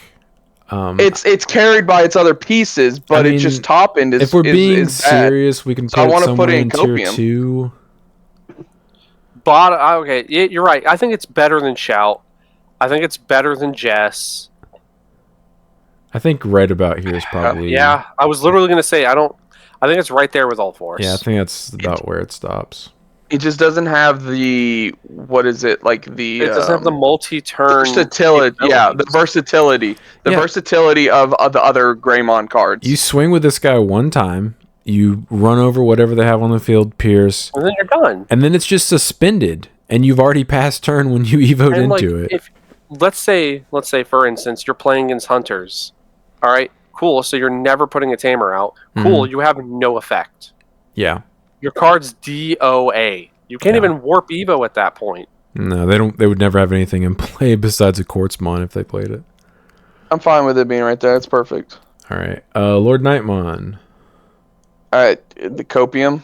All right, Yeah, I honestly want to put it in dog water because I think it's just too slow right now. Like, why would you play this yellow deck over Yellow Vaccine or Ruin Mode Turbo? I'd say it's probably top of Cope. Yeah, like Copium. Yeah. I feel like I could smoke Caleb's Kintaurismon deck with a Lord Nightmon deck.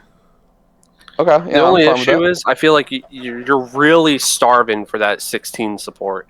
Yeah, you are. I was surprised to see Lord Nightmon on this tier list maker. You're starving for a lot of things in that deck. Like, the things you have access to are very strong. The issue is, like you said, it's too slow for how fast the game has gotten. Because, like, you can, if you Evo into Lord Nightmon swing, you can drop level 5, and you can Evo into Venusmon and, like, stun your opponent out for a turn, and then you can Evo into Ruin Mode or Merciful Mode the turn after. Like, you can do things, but, like, it's really reliant on you seeing a Lord Nightmon and then seeing your other pieces. Yep. Right. You have to see the whole conglomerate for it to actually come do OP stuff. Yeah, and it does not have the kill potential that some of these other decks do. Like, if Jesmon high rolls you, they just kill you. If Lord Nightmon high rolls you, they have to continuously high roll you for the next several turns in order to actually finish the game. Yeah, I agree. All right, Anumon's Wart Defeat. What? Why is it here? Should that just be security control? I don't think it is because Shadow Seraphimon's on here, and I feel like that's a better represent. You don't play Zwart Defeat in security. Okay, you're right. Yeah. Not anymore. In the what tier? Yeah, I don't know what like. Why are these? What are these supposed to represent? Okay. Anyways, all right. Agubond. Dog water. Dog water. It's not Copium, Sean. Come on now. You don't think so? I mean, it's definitely top of dog water, if anything. Like, this deck can kill you. Yeah, it can kill you. I guess. Kill who? Who's gonna lose to this deck? Is there somebody else on the other end of the table when you're playing? Yeah, that's what I'm saying. Are you playing against yourself? Did he not show up? Do you disagree with top of dog water? No, top of dog water, sure. Fine. Okay. And then Gabubond, top of dog water? Yes. Yeah. Let me explain to you what would happen in that game. If they hatched Digivolved into that Agumon that gave plus 2k, and then Digivolved into that one promo Greymon that's just security attack plus 1, and then they're doing that to me, I'm like, oh, okay. I've already won. Yeah, like this, okay, cool. Well, and they're like, tie, here's the 3-cost tie. Like, yeah, get. Sean, the deck was so bad. We had to play full power yellow hybrid and then splash those cards in there and say it was a Agumon deck, but it was really just yellow hybrid with some Agumon cards. Yeah, the issue, Agumon was never super awesome because Gabumon was just better. Yeah. I will say Gabumon, there is some people asking that somebody out there find a way to make 15 Gabumon, and it's just not happening, guys. No. Yeah, there's no. It's just not why happening. would you ever play that when you have access to the Metal Garurumon deck? Like, it's you're just playing a worse version. The idea was you play the old mat because you can play it for free with the new Garu. I guess so. You can play it for free with the EX1 Garu. Yeah. And like the whole idea is you could warp your Gabumon into a Melga and then go into the bond. And it's like, bro, how much memory do you have? Yeah, that's 5 memory like right there, and that's also relying on memory. your opponent having something 10,000 DP or bigger. It's 7. Because it's a 4 to a warp, and then 3 to go right. bond. I was taking into account you have a training. Never mind, yeah. If you have a training, yeah, that's not bad, but Jesus. If you have 2 trainings, it's only 3 memory. Oh my god. Yeah, top of dog water. Yeah, That's okay. bad. Eosmon. Bottom of dog water. Bottom dog water. I would think Sakuyamon's a scarier deck to play against. Yep, agreed. Yeah, for real. Beelstar. If this was pre-ban list, it would actually be tier 1. The post-ban list, I think this goes down to Cope. I think losing the Garu engine puts it in Cope. I think it's tier 2. Like, I still think it's tier 2. Are you saying it's better than Jesmon? I think it probably has a good matchup in Jesmon. I think this is probably right where I would put it. Okay. Yeah, because that's why I said it. I was like, that's probably where I'd put it. Yeah. Okay, but what's the engine that it plays now that Garu's hit? It's just back to what they used to do. Well, you can't play Eismon. I mean, you can play Eismon. It's a one card. I mean, the deck's been hit. The deck's been like taking stray hits for crazy. I think you might have to play the Gizmon engine or Gizmon. Oh yeah. Oh, do you want to play that? I mean, I think that's probably like one of the best ways to play it without the Garu X engine. Yeah, because you've lost Gabumon, you've lost Gabumon, you've lost Eismon, you lost Eismon, you lost Garu X. Ben did play me with a version that was playing the BT15 rare Devimon that like mills cards when you attack and like gets security attack +1 or something like that. With the option card? Yeah. Which that's okay. I think the Gizmon engine's probably quicker. Okay.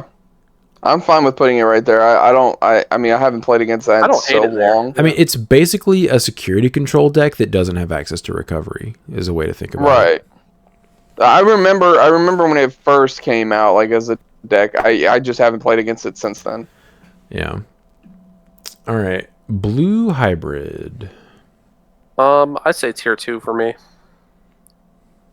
I'd say probably high tier 2. I could agree with that. I don't think it's better than Royal Knights. Yeah, I think in between Imperial and Royal Knights is perfect for it because with Tommy back, cool. You're actually able to play the deck now. Mm-hmm. But it's like, yeah, okay. Yeah, the issue is everything else is just way more unfair. Yeah, the thing is, the reason why I don't want to put it ahead of something like Royal Knights or Belfie is, one, it can't affect Belfie. And then 2, like Royal Knights, it's their cards get sucked up. You know, so it's like stunning them doesn't do anything. They just go away. Yeah. Yeah, you better hope to hit your Soraya to security, otherwise Royal Knights is killing you. Yep. All right. Yellow Hybrid. Copium. Yeah, Cope. I mean, I kind of like the version I made, but I would agree it's. It needs Jetback so bad. It does. Venusmon is a very good card, though. Well, you get access to either Venusmon or Shadow Seraphi, which are both very good floodgates. You get access to Magna Ace. And Angelomon Ace now. And Angelomon Ace if you want to play that as well. So, like, you could potentially play 8 aces in your deck. Yeah, but you're just at that point, like, why are we not just playing Yellow Vaccine? I think the best way TK is better. I think the best way to build Yellow Hybrid is kind of how I built it, where it's like borderline security control, but just like with a Yellow Hybrid base. I mean, if you want to put it bottom of tier 2, but I would still probably go for Cope. I'm either with Copium or bottom of tier 2 because I just don't think top of Cope with bottom of tier 2. I would rather play against all 5 of these decks over the Yellow Hybrid deck. Yeah. Okay. Yeah. With how many Gaia Forces I hit. Yeah. Jeez. I just if we had 4 Jets, you could easily bump it up further. But we just with it being at 1 for no reason, still it hurts. Yeah, it does. One day, dude. One day. Dog water. Yeah, green hybrid. Dog water. Let's see. I'd say it's better than that one, whatever, the Bagra. I think it's top of tier 1. The deck can do some silly things. You mean dog water? Oh yeah, top of dog water for sure. Okay. Tier 1. Because get off the call, Chris. You're high. That JP guys, if it was in a different color deck, that card would be very good. Honestly, the most annoying card is Ancient Trojan. Yeah, it's an Ancient Trojan. Yeah, I don't know why that's annoying. Oh yeah, dude, the horse. Yeah. The horse isn't really that good of a floodgate anymore, though. Like that's BT6 floodgate. Yeah. Yeah. Purple hybrid, which is really Cherubimon. Like I think that's the only way to build that deck. Pinata. Yeah, I think it's probably somewhere in Cope. Yeah, I'd put it above Galacti. Yeah, I'm okay with that. Potential. Yeah, about right here. They're just too old of a deck to compete nowadays. Yeah. Myotismon. Trash. Ooh, is it? Yeah. Yeah, put it right there. Perfect. Right there. Perfect. Yeah. Like it's kind of a joke of a deck. It's really reliant on like a 2-card combo and also having your trash set up. Like it's just like Yeah. You're dead by the time you set it up. Melga. Probably bottom of S. They were talking post ban list though. Yeah, but I still have access to one of the best stun cards, period. Well, you have to draw it now. It's harder to draw I still have the ability to OTK the ever-loving bejesus out of every deck that's below It does high roll very hard. I have a tamer that now searches my entire deck. I want to put it top of tier 1. I don't want to give it S tier, and this isn't just my bias talking. That's kind of how I feel about it.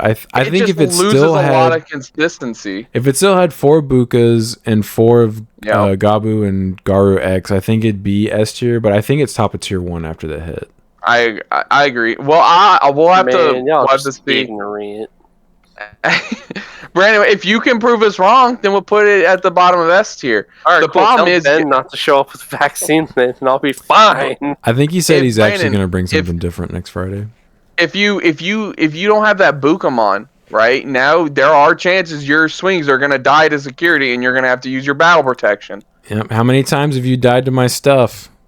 Yeah, that's what I'm saying. Exactly. You lose. You lose your consistent jamming, and you lose a lot of your battle protection cards. Yep. So top of tier 1. Hell, I don't even want to. Do I even want to put it over Mirage? Yes. I'm cool with Mirage being over it. No. Okay. All right, Sean, swap it back. Jeez. Okay. All right. Whatever. Oh, I forgot I have to do it like this. Okay. Right. You guys forget that I have the next best Tama in blue now. Shut up. Tsunamon? Tsunamon. Yes, that's what he's talking about. He's referencing that broken Tama that gives him 1,000 DP until the end of his opponent's turn. 1,000 DP. There's going to be that one person in our locals who forgets it's during their turn, too. That'll be Caleb. Armor. Armor Copia? No, is it a tier 2 deck? I would say it's tier 2 until it gets their new support in 16. Yeah, I think it's 16? I don't know, but it's definitely not now. So it's somewhere in tier 2. I think it's better than Beelstar, right? Because it has Purge, right? So it's like they can't ever really clear off their bodies. Yeah, I would say it's better. I don't think it's as good as like a base Greymon deck. Do you think? Probably not. I'm pretty fine with it right there. Yeah, I think it struggles to kill. Okay, I agree. All right, because you have to play like Fire Rockets and stuff like that. Yeah, which I don't think are good cards to play.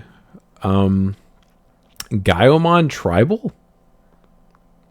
I'd say it's a pretty good tier 2 deck. I would say I honestly think it's better than. I'd say it's better than Black War Greymon. Yeah, that's what I was about to say. But is it better than Imperial Dramon? I'd say it's about right there. I think that's perfect for me. I would agree. I think the reason I say it's better than Black War Greymon and everything under it is because you still have access to the Agumon engine below it. Yeah. And then Gaiomon is literally text to the card. It is very explosive. Like that Gaiomon, if you build it on like a Greymon security +1 and then like yeah, you can clear your opponent's security in one turn. Very fast. Yeah. It's just the problem is as soon as it gets outed, you're probably dead. Yeah. Alphamon. I think this deck is super slept on still. I think if somebody like of a high caliber picked that deck up and brought it to locals every week, I'd probably hate them for it. I think it's probably somewhere in tier 1. I just question where. I would argue it's more explosive than Hunters, and it's more explosive than Poop. You have to play Tamers. Yeah, if they go superior mode, because it has a lesser matchup against Hunters, doesn't mean it doesn't have more plus matches against other decks. Yeah. It does have a lot of searching. It does have it does have a very strong high roll. Yeah, it's got such a strong high roll. Maybe I'm okay with putting it. Is it behind Beelstar? I put it behind Beals. I think Beals is still more consistent. Beelstar. I meant Beals. Yeah. Okay. I'm okay with that. And Beals is more consistent. We just don't know enough about the Numamon deck to know whether or not it should be better than it, right? Yeah. Yeah. Okay. All right, D-Reaper. Copium. Cope. You think Copium or tier 2? Top of because it locks decks out if you can't kill them fast enough. Yeah, like it has inevitability. Okay. Yeah. If you get double gatekeepered, oof. Well, if you don't have access to extra checks or removal for the non-level Digimon, yeah. Yep. It just loses to any deck that has the keyword raid though, like real hard. Yep. Like super hard. It is an auto loss to raid. Well, let's look at the decks in tier 2. How many of them actually have raid? I mean, some of them don't need it. Yeah, some of them just outspeed it. Yeah. Yeah, Garu's going to OTK. Mirage is going to OTK. Gaiomon doesn't have raid, but it has access to the BT8 Metal Greymon that lets it attack unsuspended things. Right. Basically raid. Yeah. Yeah, I'm fine with it being top of Copium. That's probably best. Okay. Dogwater. Justimon. Top of Dogwater. Top of Dogwater. I think it's probably somewhere around here, maybe. It's better than Ravemon. Okay. I would say it's better than Ravemon. What about? I'd say it's better than Mallow. Honestly, Mallow's bad too. Okay. What about Agumon? That's where I'm stopping. I will never say Justimon's better than Agumon anything. Okay, fair. Gallantmon. I'd say bottom tier 2. It's bottom cool tier 2. Okay, it's cool because you have Crimson mode. Crimson mode is such a good card. What are you doing before you get to Crimson mode? Hoping your opponent just hard to remove it? You have no protection. It's a literal X antibody deck with 0 protection. That's why I think Megidramon's the better. The Megidramon build is the better build. Yeah. If you would have if we could put Megidramon in here, I would put Crimson bottom of tier 2, and I'd put Megidramon probably bottom of tier 1. Well, let's just say this is the Megidramon build because this is Crimson mode. I think it's better than Jesmon. I think. Okay. I'll concede to that. I think is it not better than? Oh, I guess it would lose to like Trashing security is also always strong. So yeah. Yeah. Is it better than Beelstar? It's worse than Armor Rush, you think? I mean, I'd be down to bump it. I'm just going through my process here. Because I'm imagining these games. Yeah, I am too.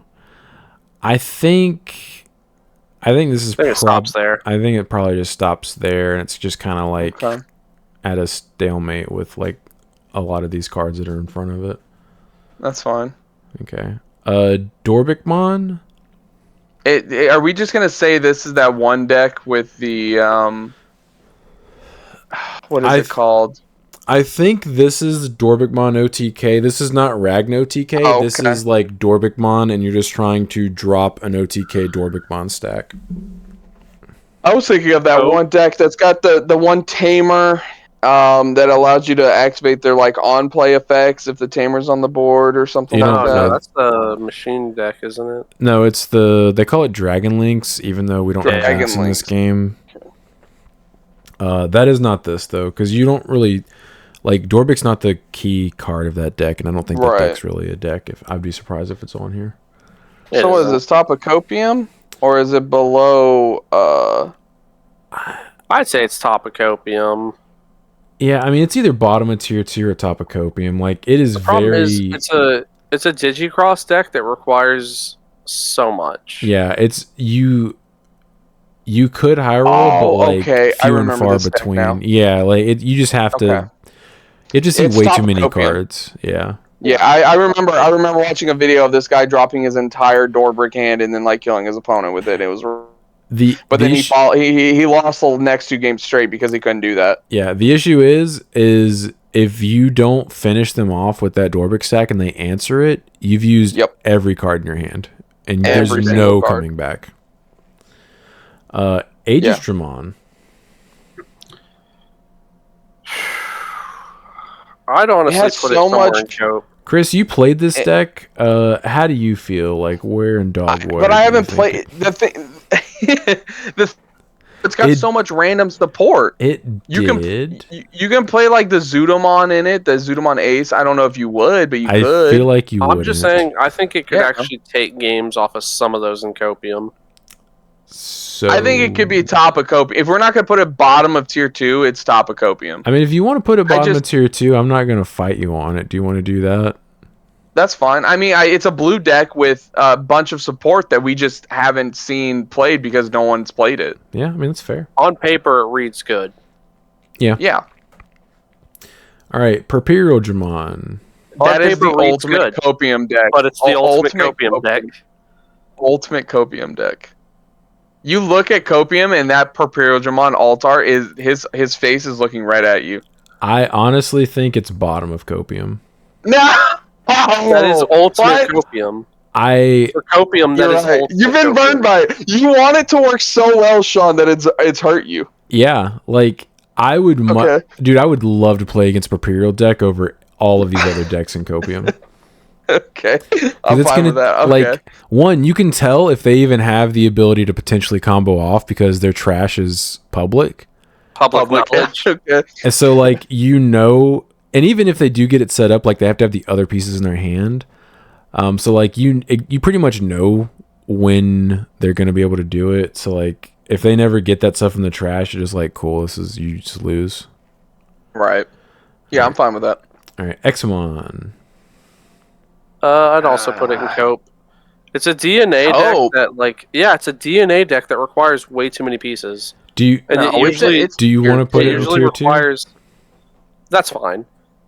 But, like, it always requires you to, like, see the stack. If you have an Examon on the board with no level 6s on it or underneath it, it's a bad Examon stack.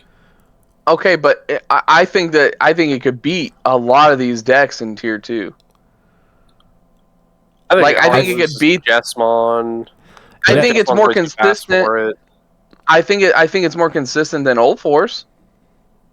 No, Old Force you have to see so many pieces. Yeah, but it doesn't require you to see 2 different Digimon stacks. I don't have to hard play a level 5. I will say Examon does just hard win versus basically any Greymon tribal strat. That's what, dude. I'm telling you, if you establish an Examon with even like a halfway built Examon stack, if you get Slayer Dramon, it's better than most of those decks. Yeah, Slayer Dramon plus Examon will just FTK like a lot of decks. Brian, you're allowing I'll give it this. It has access to HPD, so therefore, I'll concede that. You're allowing your previous play, or because you've actually played this deck, you're allowing the bad time you had with that deck. Because again, you're not a green player.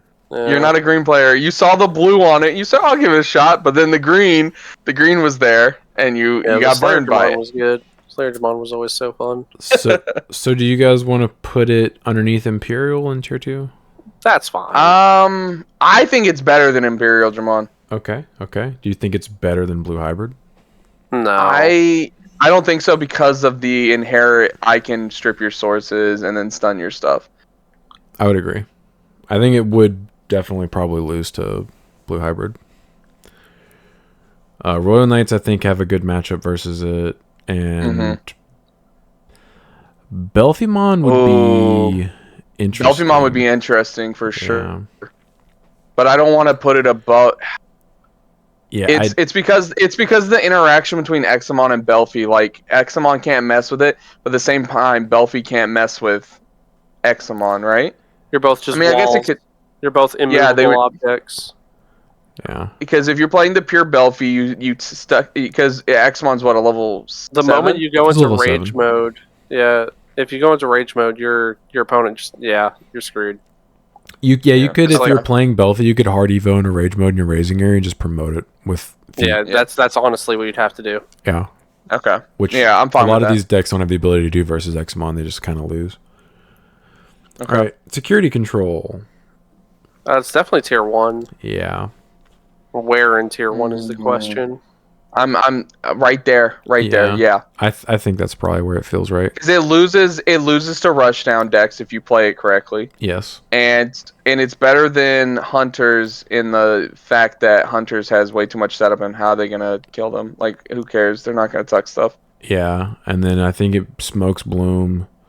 Machine Dramon, because Chaos Degradation's a card and Lonky's a card. Yep. Rosemon's basically just Bloom. And then Metal Grandmon's basically the same as Hunters. Yep. Yeah, and all the decks ahead of it just kill it too fast. Yeah, or they have access to protection, or they just trash their security and stuff. Yep. All right, Alter S Turbo. I would say probably tier 2, somewhere in tier 2. Top of tier 2. Think so. With how strong Alter S is as a card, I'm okay with it being top of tier 2. I would agree. It's the ultimate, like, if it's the ultimate. If I pop off, hell yeah. If you high roll, you could beat any deck on this list. Exactly. That's why I want to put it, because it's not a consistent enough deck to be like, okay, tier 1. Yeah. It's just inconsistent enough to be top of tier 2. Yeah. Because if you see your stack, you just win. Yeah. Matamamon, I'm gonna put this in what tier? Because what is this supposed to represent? Yeah, yellow vaccine's already on the tier list, guys. Yeah, I don't know what this is. So is Kentaro'smon. Yeah, so like, what is this? Is a side mega. This is a secondary. Yeah, it's not a good enough card to be its own, like it to be the primary level 6. Yeah, if that's my opponent's boss monster, I've won the game. That's the Fortitude guy, right? Mercury. I don't think it is. I think it is. No, I think Brandon's right. Oh no, you're right. You're right. I was looking at it weird. Yeah, it's because you're used to the alt art, Sean. Yeah, I think so. Nobody's building this as a deck. I'm kind of tempted, but it's John was talking about he's tempted. If you are playing it, it's a heavy Leomon deck. Why would you build that? I mean, this is effectively, you can build this like a gotcha green copium deck. I mean, a gotcha green Fortitude deck. Let's not forget. Okay, Fortitude is a hell of an effect. So I want to put it at top of copium. Top of copium. I would agree. Because Fortitude is so good. It's just so good. Yeah. And the Marikimon is actually really strong. Like, if we get enough Fortitude support, like, that could definitely become a deck, like an actual deck. Yeah, just put it in the top of copium. All right. Leopardmon X Tribal. I mean, it's just like a way worse version. It's a very... I want to say it's tier 2 because it's just a worse version of Bloomlord. I would agree. I think it has access to some cool things. I just don't think it has enough support to be like... I think it's better than a deck above armor, but below Gallant. Okay. I think it's better than armor, but I don't think you're beating Gallant consistently. Yeah, I'll take that. Yeah, it's just a worse version of Bloom. Like, yeah. Edamon. I don't even know. This is actually like Oh. It's a very good deck. I've seen it top and dog water. Don't put in dog water. I mean, we just haven't seen it get play over here. So like, I mean, where do we put this? I don't think we know enough about it. I think it's better than the Galmon and Imperial Dramon and maybe Examon. I don't know. You think that? I've seen what the deck can do, and it can pop off. Okay. I mean, it can absolutely go off. Do you want to just put it above Examon in tier 2? That's fine. I don't think it's as swarmy as like the deck like Numamon is, but the Metal Edelmon has enough support at this point where like the deck can pop off. It's crazy. Yeah. We just haven't seen anyone play it at our locals. Okay. Heavy Leo. I think this is probably somewhere in tier 1, unfortunately. I'm gonna say just past either poop or just past alpha. I would agree. It's probably somewhere around there. Yeah, that was my thought process. Yeah. Okay, because I think Beelzemon has enough removal in a single turn where like even with Fortitude it can't come back. Like they can kill it twice. Yeah, and then Brigademon has access to D-Evo, which answers it. Mm-hmm.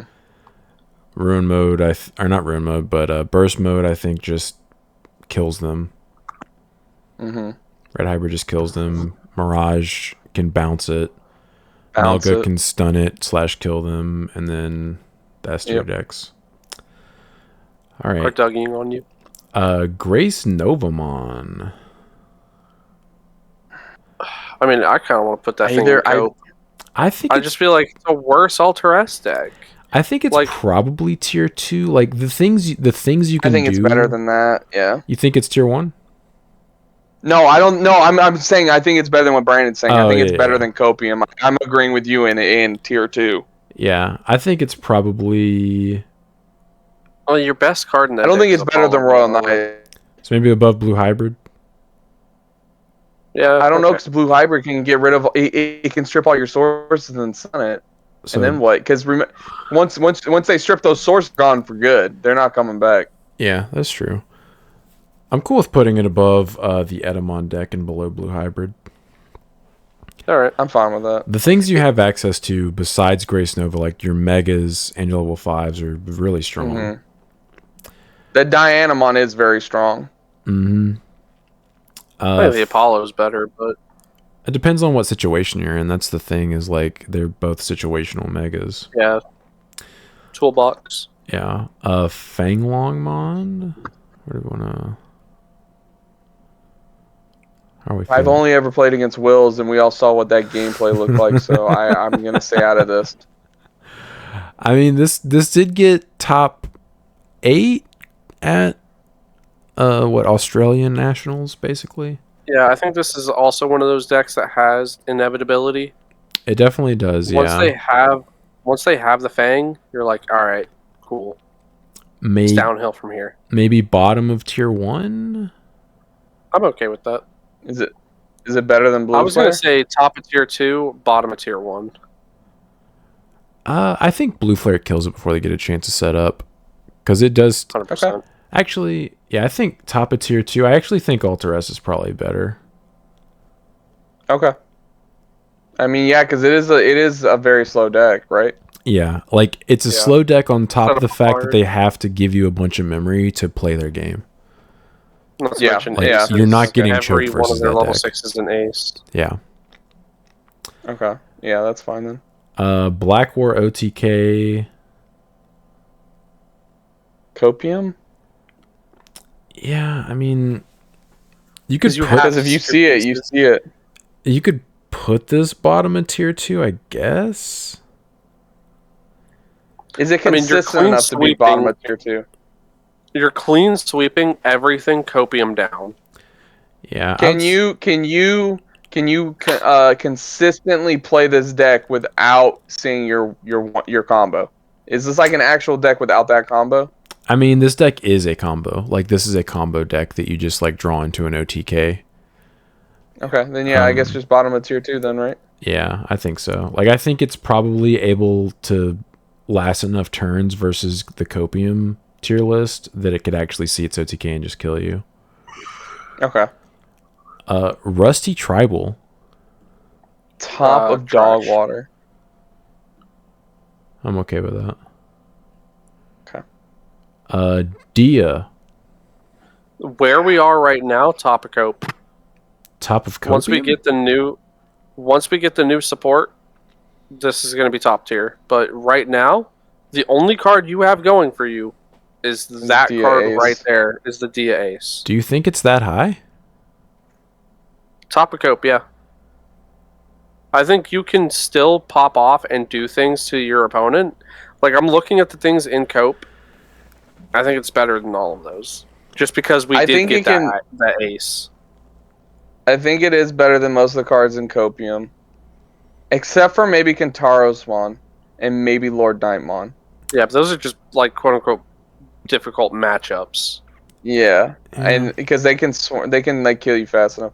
But then I think it could randomly have like a decent matchup against some of those tier 2 decks. It's pure defensive capabilities as well. If you get enough tokens out and they all have the ability to block, like, some decks just can't get through that. Yeah. Okay, I'm okay with that. And then what? Hold on. Is Maroon Mon's level 7, right? Yeah. Okay, put it at the top of S tier because we have access to Armageddon Mon, and that is a very expensive card. Oh yeah. Too bad there are cards in that deck that just say screw you anyway. Yeah, it's a shame BT2 Shine just answers Armageddon and the rest of your board. Yeah, for real. Armageddon's dead before he even goes into ruin. Yeah. Ukamon Rookie Rush. I mean, it had some results in Ulti Cup, I guess.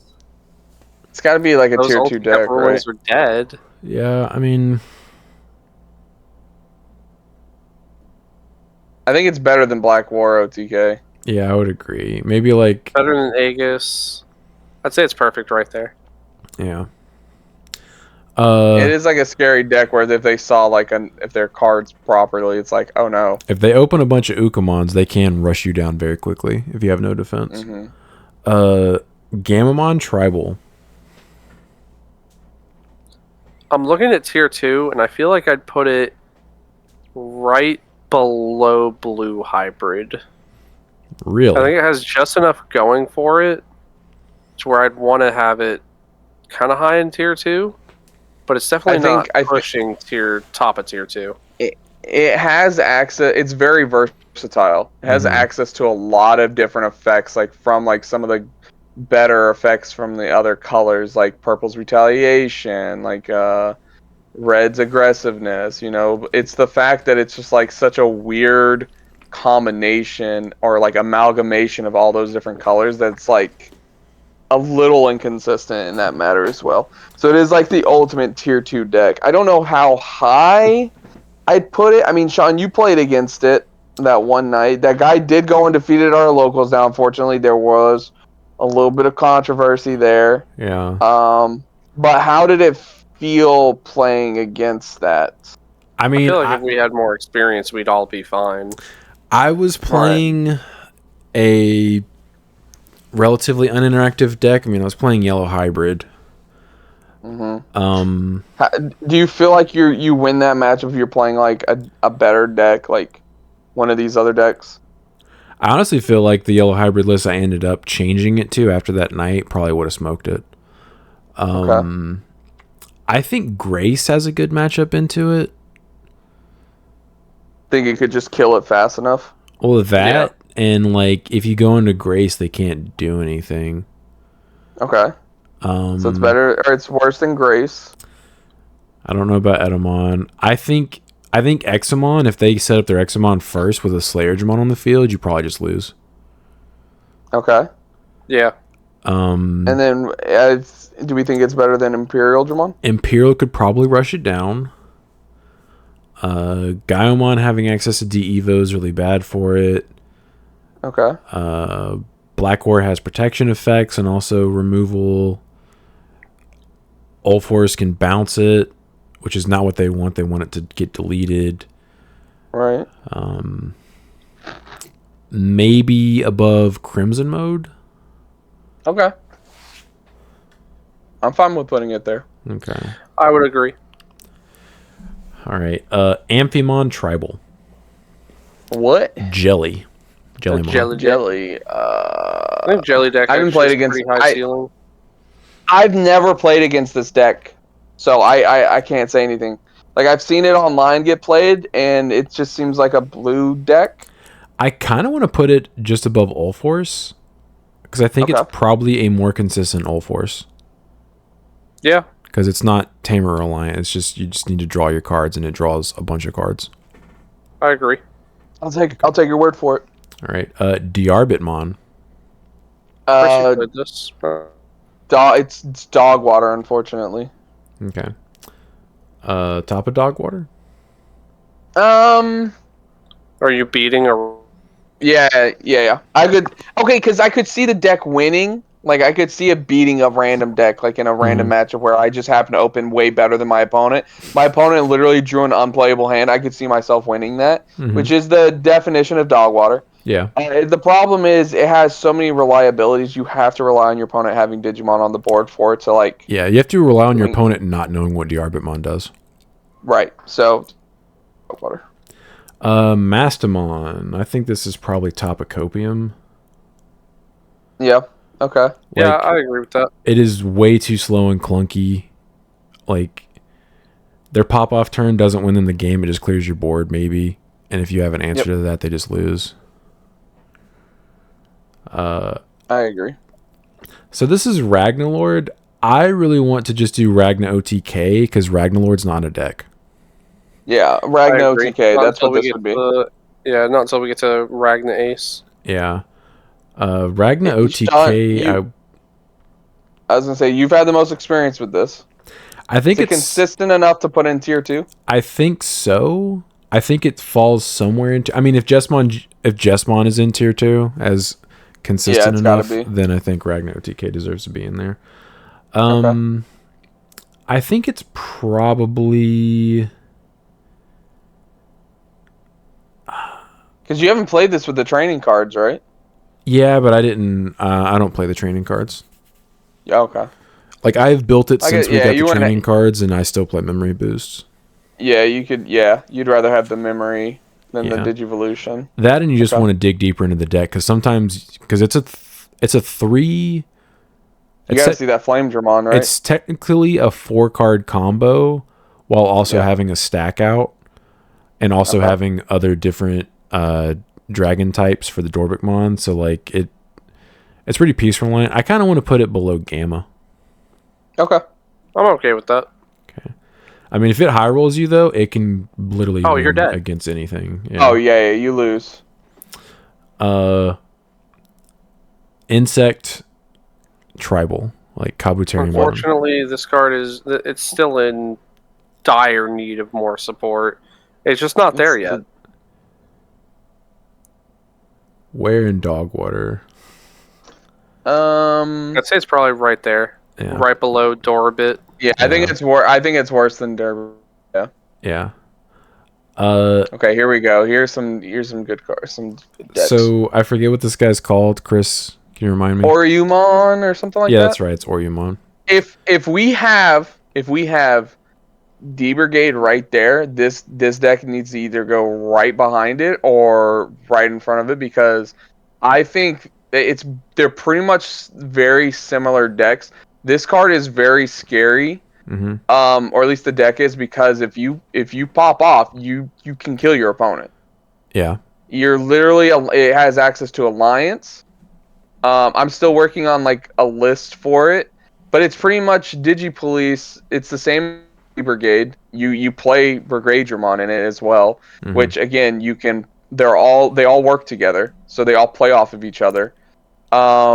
Is it even a different deck? Like, is it? I think it is. You do play less Commandramons. Okay. You just because you got to fill in. You play the Ryutamon. You're basically suspending. You're suspending stuff on your opponent's side of the deck. It is. I will say it's a little bit more Tamer reliant than the regular D Brigade deck, so I'm okay with putting it behind D Brigade because there are some of the effects on its line that's like, hey, you gotta have the tamer and it's to stun stuff or like permanently stun it. Yeah. But once that level 6 hits the board, it's very scary because it's gonna bounce something. It's gonna bottom. I think it bottom decks it. It's gonna unsuspend and it has alliance and it's gonna swing and check a bunch of checks and stunning your opponent's stuff and it can pop off. It's a control deck. Okay. So I'm okay with putting it there. Levia X. This is another very scary deck. It's got to be like high tier 1, right? Yeah. The thing I'm sitting here thinking is, does it beat Melga consistently? I think it does. Does it beat? You think it beats Mirage consistent? I mean, Mirage is never going to play out stuff. You have to do it for them, right? Yeah, it's going to be one of those matchups where it's purely based on how the players know the matchup, in my opinion. And we're assuming it's optimal players knowing optimal, like, how to go against it. I tell you the thing that's throwing me is the Levia has removal baked in. Mm-hmm. So essentially, the Melga player has to go into the 15 and try to coast on the evade. Which is going to be a struggle if you're trying to kill them through their security. It's going to be a struggle if you're trying to kill them. And then on top of that, you have to have a second body on your board. Yeah. You can never have it just be Melga. I think the scary part is, too, you're playing for... Okay, hold on. In Sean's list, you're playing 4 Biting Crushes, obviously. 4 Biting Crush, 4 7th Lightning. In my final, if I were to play it again, it would just be 4 7th Lightning, 4 Biting Crush. Okay, so 8 possible bombs. It is a lot. It's very scary.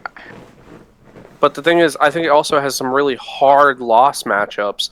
Like, I don't think it's doing very well against Red Hybrid. It loses to Red Hybrid. It's like almost unwinnable. Yeah. Okay, so Mirage, are we saying it's I feel like Mirage can have a similar feeling to where, like, if you're playing it right. The only reason it loses so hard to Red Hybrid is because of Aldemon. If Aldemon wasn't a card, it would be much more even. Yeah, because you just ignore their security. You just don't care about it. Yeah. Okay, so we think so the Mirage and Melga game is gonna come down to just. It's honestly who sees it better. Yeah. Okay. It's like if they don't have any bombs in security, I think Melga just sweeps. But if they have 1 or 2 bombs in security, Melga probably gets outpaced by Levia's security checks. Yeah. Okay. I think it's probably somewhere. I'm fine with that here. then. I'd say it's like a 45-55 depending on how it goes. Yeah. I think the fact that it just hard loses to Red Hybrid keeps it from being probably any higher. Oh, yeah. Hold on. What do we think the matchup against Debergate is like though? Probably free. Free. You think so? If they play stuff by Brigadramon? Effects. You play stuff by effects. Yeah, that's fine. You're never gonna get rid of Brigadramon, right? You don't think so? If you put a list together, we'll see. Yeah, yeah. I don't think you understand how Levia works, but let's go ahead. Nah, I don't know. You're telling me you have 15 bodies on the board? Bet. Yeah. You're telling me you're always gonna have more stuff than me? Lit. I'm just gonna go super wide and blow up everything. I've literally seen a Florida police officer take hands to a croc and win. So I'm taking the Digi police. What does that have to? What? Okay. I'm talking actual police versus a croc. Okay. I think the croc wins that matchup, and I think because you're forced to play into their thing. Like, they don't have to make you play stuff by effects. You do it for them. If they set up a Biting Crush, you just lose. I've literally seen someone take an empty trash can and throw a croc in it, and the croc couldn't do anything about it. All right, moving on. Yeah, that's a free matchup, dude. If you want to test on the sim, we can. I can show you how free it is, but I promise you that's free. Phoenix. I think this is probably somewhere in Dogwater. Yeah, it's bird deck. I'll just stick it in there. Who cares? Who cares? Apocalypse post ban list. Is this even a deck anymore? Yeah, like what? That literally throw it in the what tier. It's not even a deck. This isn't a deck. They killed it. It's dead. It is dead. This is Alliance, which I think should fall somewhere in tier 1. I agree. I think I would put it above Security Control, bare minimum. Mm-hmm. Now I'm trying to debate how far it goes after that. Okay, so I'll stick it right here, and then we can discuss. We don't really know about the Numon deck, but I think it might. It could, if it high rolls, it could definitely run down. Yeah, I think you out aggro the poop deck. Yeah. I think it could be Alphamon. It could definitely be a lot faster. Like the thing is it doesn't require a lot of setup for them to be super aggro. Now this is where I think this is where it loses here, because I don't think it can beat Heavy Leomon. If they establish a Heavy Leomon with like a D-Digivolution and like the DP reduction, like they just lose their stack there, right? And Heavy Leomon comes back. I'm pretty sure this new Mega Gargomon de-evos. Does it? It does. Pretty sure it does. But are you playing that in that new Alliance deck? I thought we were going Cherubimons, right? No, this is from the starter deck. New one. Yeah, you play starter deck. Okay, if it has access to D-Digivolve, then yeah, you got to put it above Heavy Leo, because then Heavy Leo just can't. I'm double checking just to make absolutely sure it does. Okay. It's a Blast Evo. It has Blocker Reboot. When Digivolving, suspend 2 of your opponent's Digimon or Tamers, then 2 of your opponent's Digimon or Tamers can't unsuspend or Digivolve until the end of your opponent's turn. Okay, so you're suspending it so it can't block, so... Yeah, I think this is a pretty plus matchup against Heavy Leo. Yeah, I think it could out aggro it, yeah. Yeah, because it doesn't require any setup. I'm sorry, the level 5 de-evos. Okay. Oh, it's the level 5. Right, so if it has access, if it has access to that, then yeah, you got to put it ahead of it. Yeah. So now, does it beat Beelzemon? I think that's kind of a toss-up. That's probably just based on how gassed their security is, probably. Yeah. Because I know Beals will end up playing a good bit of removal in their security, and that could carry them through the day. Yeah, it's 9 to 11, usually. Yeah. So I think right there is probably fine for it. Okay. I'm cool with that. Moving on, Digimon. What? What? Yeah, that's not a deck. Okay. I forget what this is called. Oh, this is other Sakuyamon. This is so we'll just can you just go put that next to the other one? We'll just stick it right here. Okay. Yeah. Okay. Grey Knightsmon. What? I kind of want to create a new tier for this one. That card is super bad. Create a new tier just called Grey Knightmon tier. I'll do it. I'll do it. By God, he did it. Okay. Grey Knightsmon. I think you should put that above S tier. I think that's how good it is. That's how that works. Craniumon? Big black walker. Probably. I think yeah. Is this even a deck anymore? Like, I haven't. No, put it at the bottom of dog. Again, water. these. Yeah. Hold on. These next couple of decks are wild. Hold on, I have it. Okay. Here we go. Okay, you're gonna love this. Let me change the color so we can see it.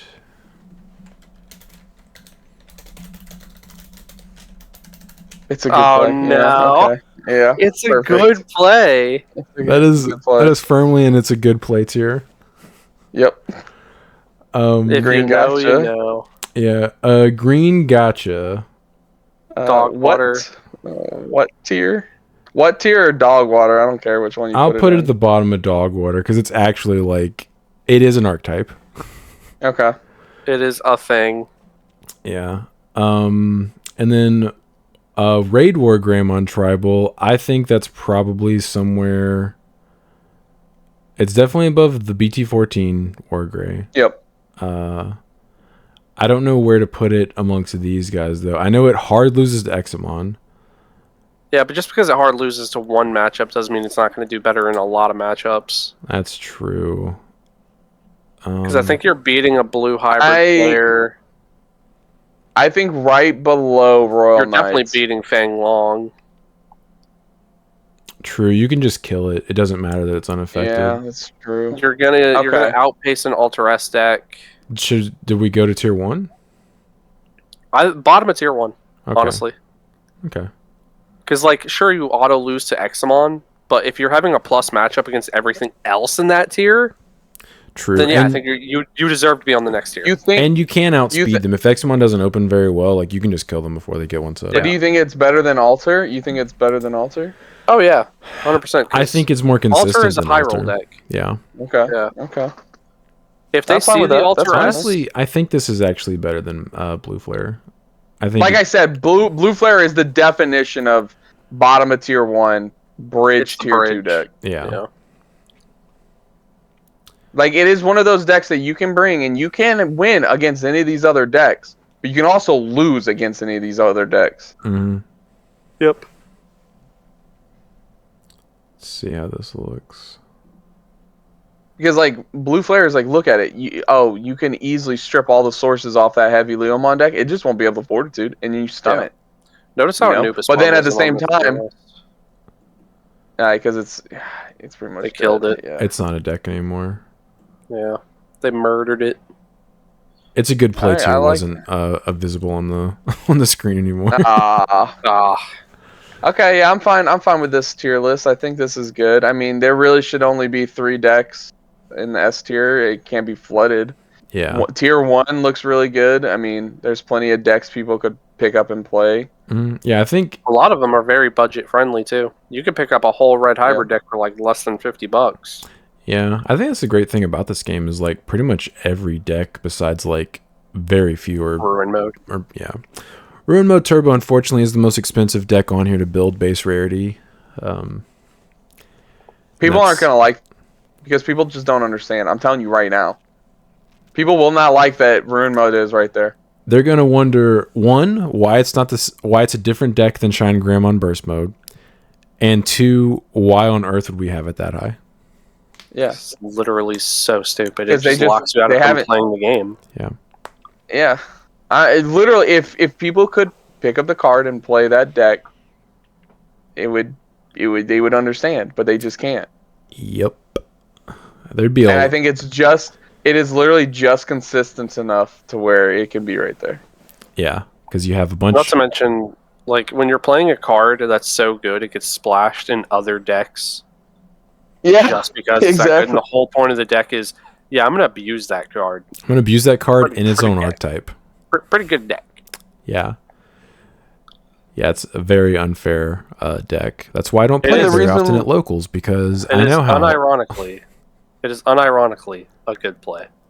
Yes, it is a good play. And the reason why it's above Luga and Patamon, or Yellow Vaccine, despite what we're saying, it hard beats them. It keeps them from playing the game. Yeah. That's why it's S tier, because it doesn't matter what your deck's supposed to do, it's not going to get to do it. Yep. Sure, you could say, oh, but Red Hybrid can swing through all 5 of its security. Okay, you're going to hit probably 2 Tamers. You're only going to help them. They're going to promote they're going to go into Ruin Mode. They're going to make you feel real bad about it. Mm-hmm. You have to high roll, and then they're going to win from there. Atomic Infernos, basically. Yeah, because if they double Ruin Mode affect you, you can't do anything on your turn besides warp into an Emperor that's going to be like 5,000 DP.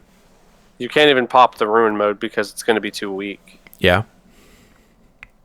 So boom, I mean, it's a good play. It is a good play. Can't wait to play it again this Friday. Looking forward to Yay. it. Yay. My experience with Alter S just made me want to play something mean. I have been forsaken. It's literally like I think else will be forsaken. Yeah, like my round versus Mel, round 4, where I'm just watching him touch himself while I just play. Like I'm just staring at an. You were like, not again. Yeah, not again. I'm bringing something that's just really unfun next week. I'm gonna make everybody else feel what I felt. Yeah, I'm gonna make it to where you feel exactly how I felt when I couldn't play the game. So I can't wait to read all the comments that go, and yell at us for putting Ruin Mode up there. I think Sean's viewers are smart enough to realize how good Ruin Mode is. Or not putting their deck up there, or putting one of their decks. That's a Kuyamon in Dogwater. That's gonna get some hate. There's gonna be somebody who doesn't like it. I mean, if you're self-aware enough, you should understand that deck just isn't good. I mean, it's not our fault that it's not good. Comment questions. We have... What, 2 now? We have a couple, actually. Some of them were answered, but I feel like going over them for the people that maybe don't know. Okay. So one of them that was not answered because it was asked pretty recently. From Taso or Taso 8774. They said this is their favorite podcast. Thank you. Hell yeah. Are we into Digimon video games, and is there anything you would like to see for Digimon games in the future, not counting a TCG client? Okay, Sean, you just don't even have to answer this because we know you're not a real fan. So I've told you guys this before. I don't play the Digimon video games because I'm very obsessive and I don't want to just no life a random game, so I just avoid playing them altogether. Yeah, you'd get lost in either of the Cyber Sleuth games. Yes, I just want me and Brandon are. Yeah. Me and Brandon are very big into the games. Yes. Yeah, I just want a new Cyber Sleuth style game. Honestly, that's like all I'm asking for. That's always been the problem with Bandai and the way they run Digimon is, like with Pokemon, they found their system. They found how they wanted to do their games. Now they're getting backlash on it because people are tired of the way they play it. You saw that happen with Power World. Power World came out, and now Pokemon's getting dumped on because they're all the same. So they found their niche. With Digimon, it's the complete opposite. They could never stick to one way that they play. They made the games. We have the Digimon World games. Look at all those games. They're all completely different. Yep. Digimon World 1 is a virtual pet simulator. Okay? Digimon World 2 is a dungeon crawler. Digimon World 3 goes... It's a classic RPG. Yeah, it's like a classic RPG. And then we don't even want to talk about Digimon World 4. What was that? What Digimon World 4? What is that? Okay. It doesn't even exist. It wasn't... And then it wasn't until some of the DS games where they started to get their formula of how they liked the game. They were more similar to Digimon World 3. DS, where they were Dawn and Dusk, all those. I remember me and Brandon put in close to almost like 100 hours each on Digimon World. Digimon World DS. Yep. We put a lot of hours in that game. That game was so much fun. And then the Cyber Sleuth games came out, and Hacker's Memory put a bunch of hours into that. I've bought that game like 3 times. I bought it for the PS4 when it came out, maybe only 2 times, and then the Nintendo Switch release, where it came with both of them. Yep. So I bought Digimon Cyber Sleuth, Digimon Hacker's Memory, and then I bought the Switch version when it came with both of them, the double pack. So, and then Next World Order, again, love that game. I wish Brandon would play it, but he's not as much into the racing simulator as I was. That game was also very fun. Again, if you can get over emotionally deal with my Digimon dying. If you can get over them if you can get over them saying Mugen Draymon, right? It's just so funny the way the English voice actors were pronouncing some of those Digimon's names. Yeah, I mean, and then what was the one that just came out? The Survive. Survive's okay. You got to be into visual novel games, which I am not. So yeah, you got to be okay with reading. I want a new like RPG style story game like Cyber Sleuth and Hacker's Memory, because there's so many Digimon left on the table that we didn't get in those games that I would love to have. Which is crazy we can't get Sean to play Cyber Sleuth because Lord Naimon is very integral into that game. Like, I've explained it to you guys, as I just said. So much so. I know myself, and to avoid taking time away from other more important things, because I will know life a game, I just don't play them. And this is, those games are very easily to know life. So thank you for your comments. Yes, me and Brandon are actual fans. Sean is not. All right. Anyways, let's move on to some of the other questions. They should be pretty quick. Ben answered and said the Matamamon the Gatomon does not see itself, or does not see the card removed from security because of the cost of trash and security by Matamamon. Okay, so that's kind of what we thought. Yeah, it being a cost keeps it from seeing it.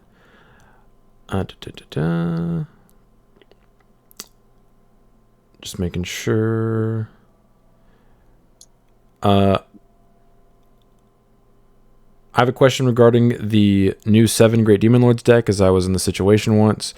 I have Lucamon Chaos Mode with Lucamon underneath. Okay, this guy evoed into... is he playing BT? Is he playing EX stuff? Probably. Okay. It said his opponent plays Leviamon. Leviamon's first trigger must hit Lucamon Chaos Mode. It's the only one there. But since Lucamon's effect is interruptive, he plays out a 7 Great Demon Lords from trash by bot decking Lucamon from sources or from trash. This guy's playing cards from Japan that aren't even in Japan yet. Does the Leviamon hit both Digimon, or does it only hit the Lucamon Chaos Mode if the 7 Great Demon Lords player played out is a level 6 versus level 5, which Chaos Mode is? I don't think Levia would hit both, because Levia's effect is to target 2 cards at once. Like, right? Like, Levia's deletion is at one instance. It's not delete one and delete the other. Yeah, that's what makes it so confusing for a lot of people, is they think it's 2 separate instances, right? But people don't understand that it's one instance. Yeah, it's one deletion that can be split to the same body. So I think you're only deleting the one stack. The first one. What do you think, Sean? I need to read that card again. The Lucamon? Yeah. Because, like, I get it being interruptive, but is it... It being interruptive... Is it the moment it's targeted? No, it being interruptive does matter. The issue I have, and this is another ruling nightmare for Leviamon, I'm actually curious about any judges that watch this. I think the other Digimon that gets played out also dies from this, because this is an interruptive effect. The only thing I'm unsure about is, even though this is interruptive, it's an effect to also play something out. I'm curious if it's your opponent's turn that has the Leviamon, because their turn player, their Leviamon... Oh, turn player prio. Yeah, but even then I'm not sure. I think with it being interruptive, my instinct is to say it plays out in the middle of Leviamon's effect. And Leviamon sees it and can target it? And Leviamon would kill it, yeah.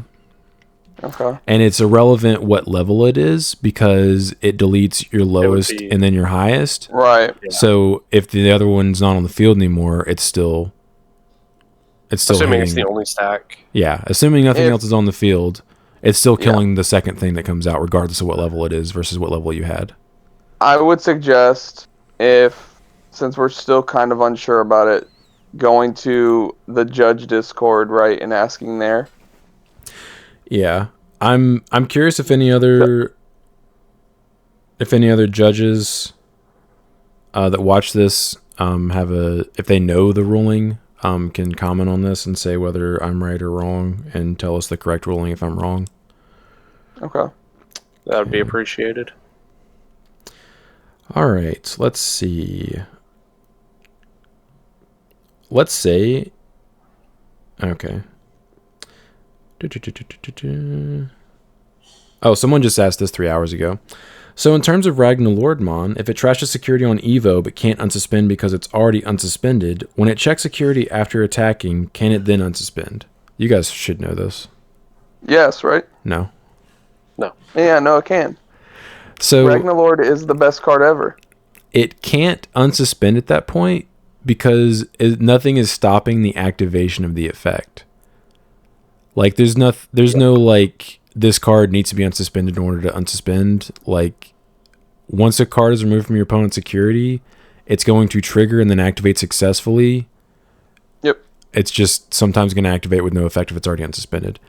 The trick with Ragna is because both effects are when digivolving, you can order them to where you blitz first and then trash security, which is how you're supposed to do it, and then you just kill them. Yeah. That's how you Ragna OTK people. Let's see. Question for just y'all. Remember when you're using your effects to order them in the sequence that benefits you most. Yes. Assuming you can order them.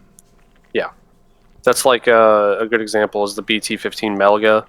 Again, I'm always just going to quote these back to my own deck. Whenever I swing with him, I'm always unsuspending with the where Garu X is inheritable first.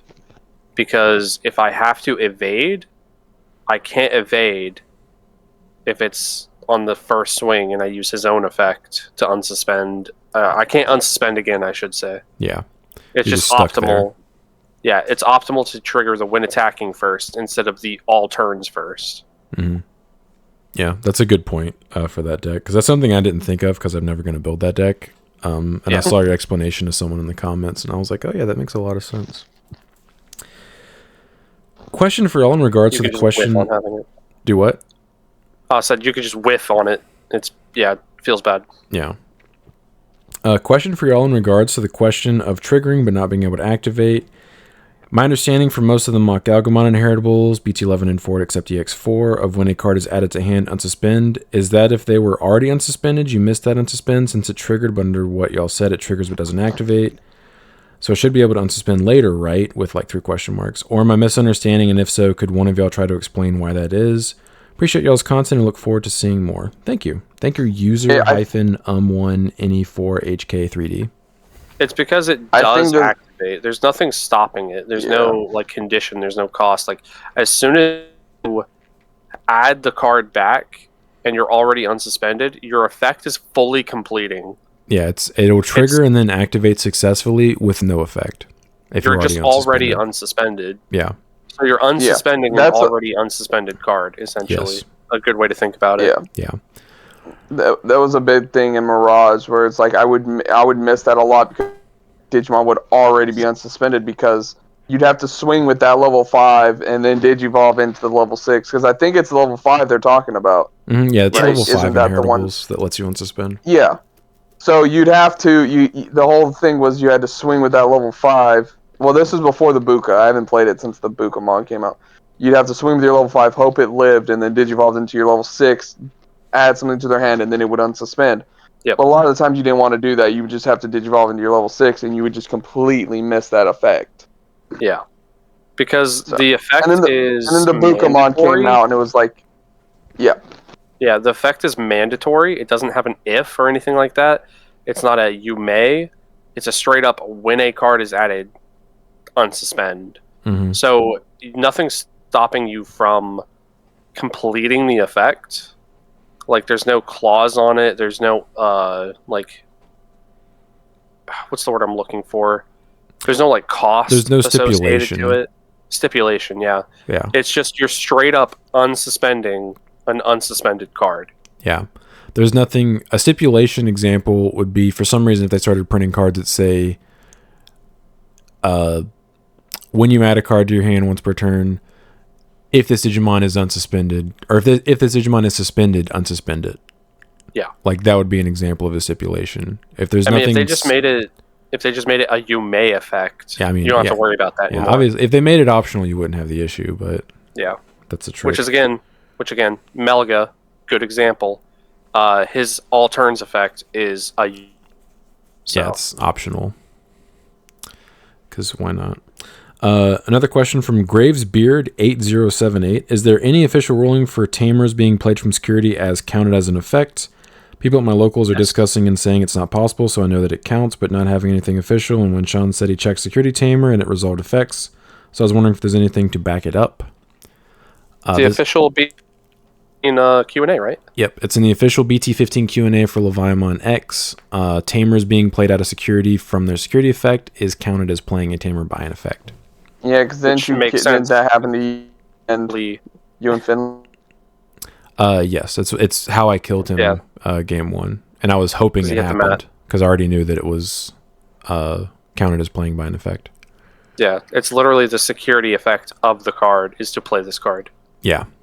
It's a way to think about it is like, it's not... Says it. Yeah. Yeah, people just think that tamers come out of security and just get played because they're being checked in security, but like it's an actual effect of the card that when it's checked in security, it plays itself. This wouldn't even be a question if it was a security Digimon. Mm-hmm. Yeah, it's the same concept as a security Digimon. Basically, all tamers are security tamers, whereas they function the same way security Digimon do when they play themselves. If they ever print a tamer that doesn't just play itself out, cool. That'd be funny. That would be an example of something that doesn't happen. That right doesn't off happen. the bat, worst tamer of all time. Yeah, worst tamer of all time. I hope I draw these, dude. Yeah, they better be in my hand. Yeah. Make it a 1-cost tamer. Yeah. Oh my! It better be 1 cost, and you better be able to fish it out of security. If you have to play it, oh god, bad card. Someone also said, Henry Kerbal said, haven't finished listening, but the only card I can think of that's similar to BT15 Gato, whereas it sees itself, is purple BT4 Kari, and I don't think she ever saw herself being removed. The reason for that is the Kari is being played from security by its effect first. So that's why it doesn't... And then it sees itself? It doesn't see itself. Yeah, it doesn't. It has to finish activating its own security. Oh, right. Yeah. Okay. Yeah. So it gets checked out of security. Its effect triggers and then activates immediately because it's a security effect, and then plays itself. Yep. But it does not see. It does not see itself come out. It's done activating by the time it's on the board. Yeah. An example that you could use where Kari could see itself is hypothetically if BT13 Geogray, how it plays yellow tamers out of security, if it could play BT4 Kari out of security, it would see itself. Because Kari is not interrupting to activate itself, essentially. Right. You're just coming straight out. It's just coming straight out of security by something else's effect. Yeah. So then once Geogray is done activating, Kari can be like, oh, hey, I just saw a card come out of security. Tap. Yeah. Basically, it's a difference between Gato evoing straight out of security versus being trash and then playing back to the field by its effect. Yeah. Right. It's almost like a pending situation, if you will. Like you're waiting for all the old effects to finish pending for then you to come in and get your new effect. If it's coming straight out of security like that. I'm not sure what you mean. Does that make sense? No. No. Okay. I didn't word it very well. That's fine. Okay. It made sense in my head. That's what's most important. Samir972 said, hello guys, this seems to me like a tough one, but everywhere I go, I think I find different answers. My question with counter timing is when it actually occurs. So let's say my opponent attacks and activates all his when attacking effects, which would let him digivolve.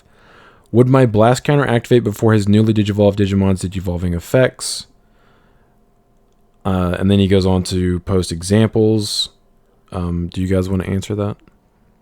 Yeah, so counter timing is its own timing.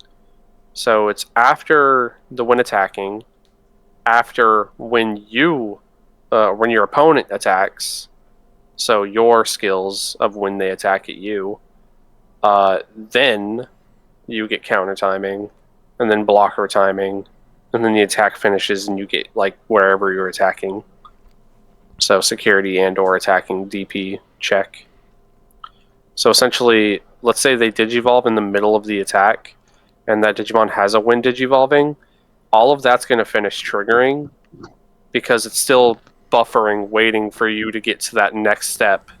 It's an official step. Yeah. We have official steps now for attack declaration. Mm-hmm. Yeah, their example is BT12 Marcus attacks, digivolved into Shine Greymon BT12. Could I blast Evo before they can trigger Shine Greymon's digivolving effect? And the answer is no. No. You have to wait for the attack to essentially be ready to go. Yeah, but before you block. Basically, yeah, you have to be ready to be right before blocking timing. You know how you're putting your hand on your security and you're about to flip it, but they got to finish all their effects. You got to let that happen first. Then you can play that card. Then you blast. Yeah, then you blast. Basically, you have to sit there and be like anything else. Yeah. Yeah. They have to finish all of their triggers first. Yeah. And that triggers and activations. Yes. Trigger and activate. And that was all of the questions from this past week. If you guys want your questions answered. So many questions. I love it. Please leave them down in the comments. We'll be happy to answer them to the best of our abilities. Not me. You don't see me in there. I don't want to give out any wrong information. Yeah, like the only one I'm unsure of is that the Lucimon question. Right. And unfortunately, we don't have an official Q&A to check that because that's not even, those cards aren't even in Japan yet. I do think because it's interruptive, it does come out before Levia's effect can finishes activating. But like I said, I could be wrong. If any judges are aware of the official answer, please let us know in the comments. Assuming there is an official answer yet. Well, most of the time, so what they'll do, what judges will do if they're unsure of something because it's like a new kind of interaction that we haven't seen, there's nothing to go off of, is they'll just literally email Cardass and they're like the official, like what we say goes, and they'll just be like, hey, how does this work? And they'll just get an explanation from them. And they'll use that to like base more rulings if interactions like that come up in the future. All right, boys. Perfect. That was fun. As always. Oh, all right, deuces. I'll talk to you guys later. I gotta go look up a bunch of Rosemon deck profiles. Oh, joy. Oh no. Yeah, have fun.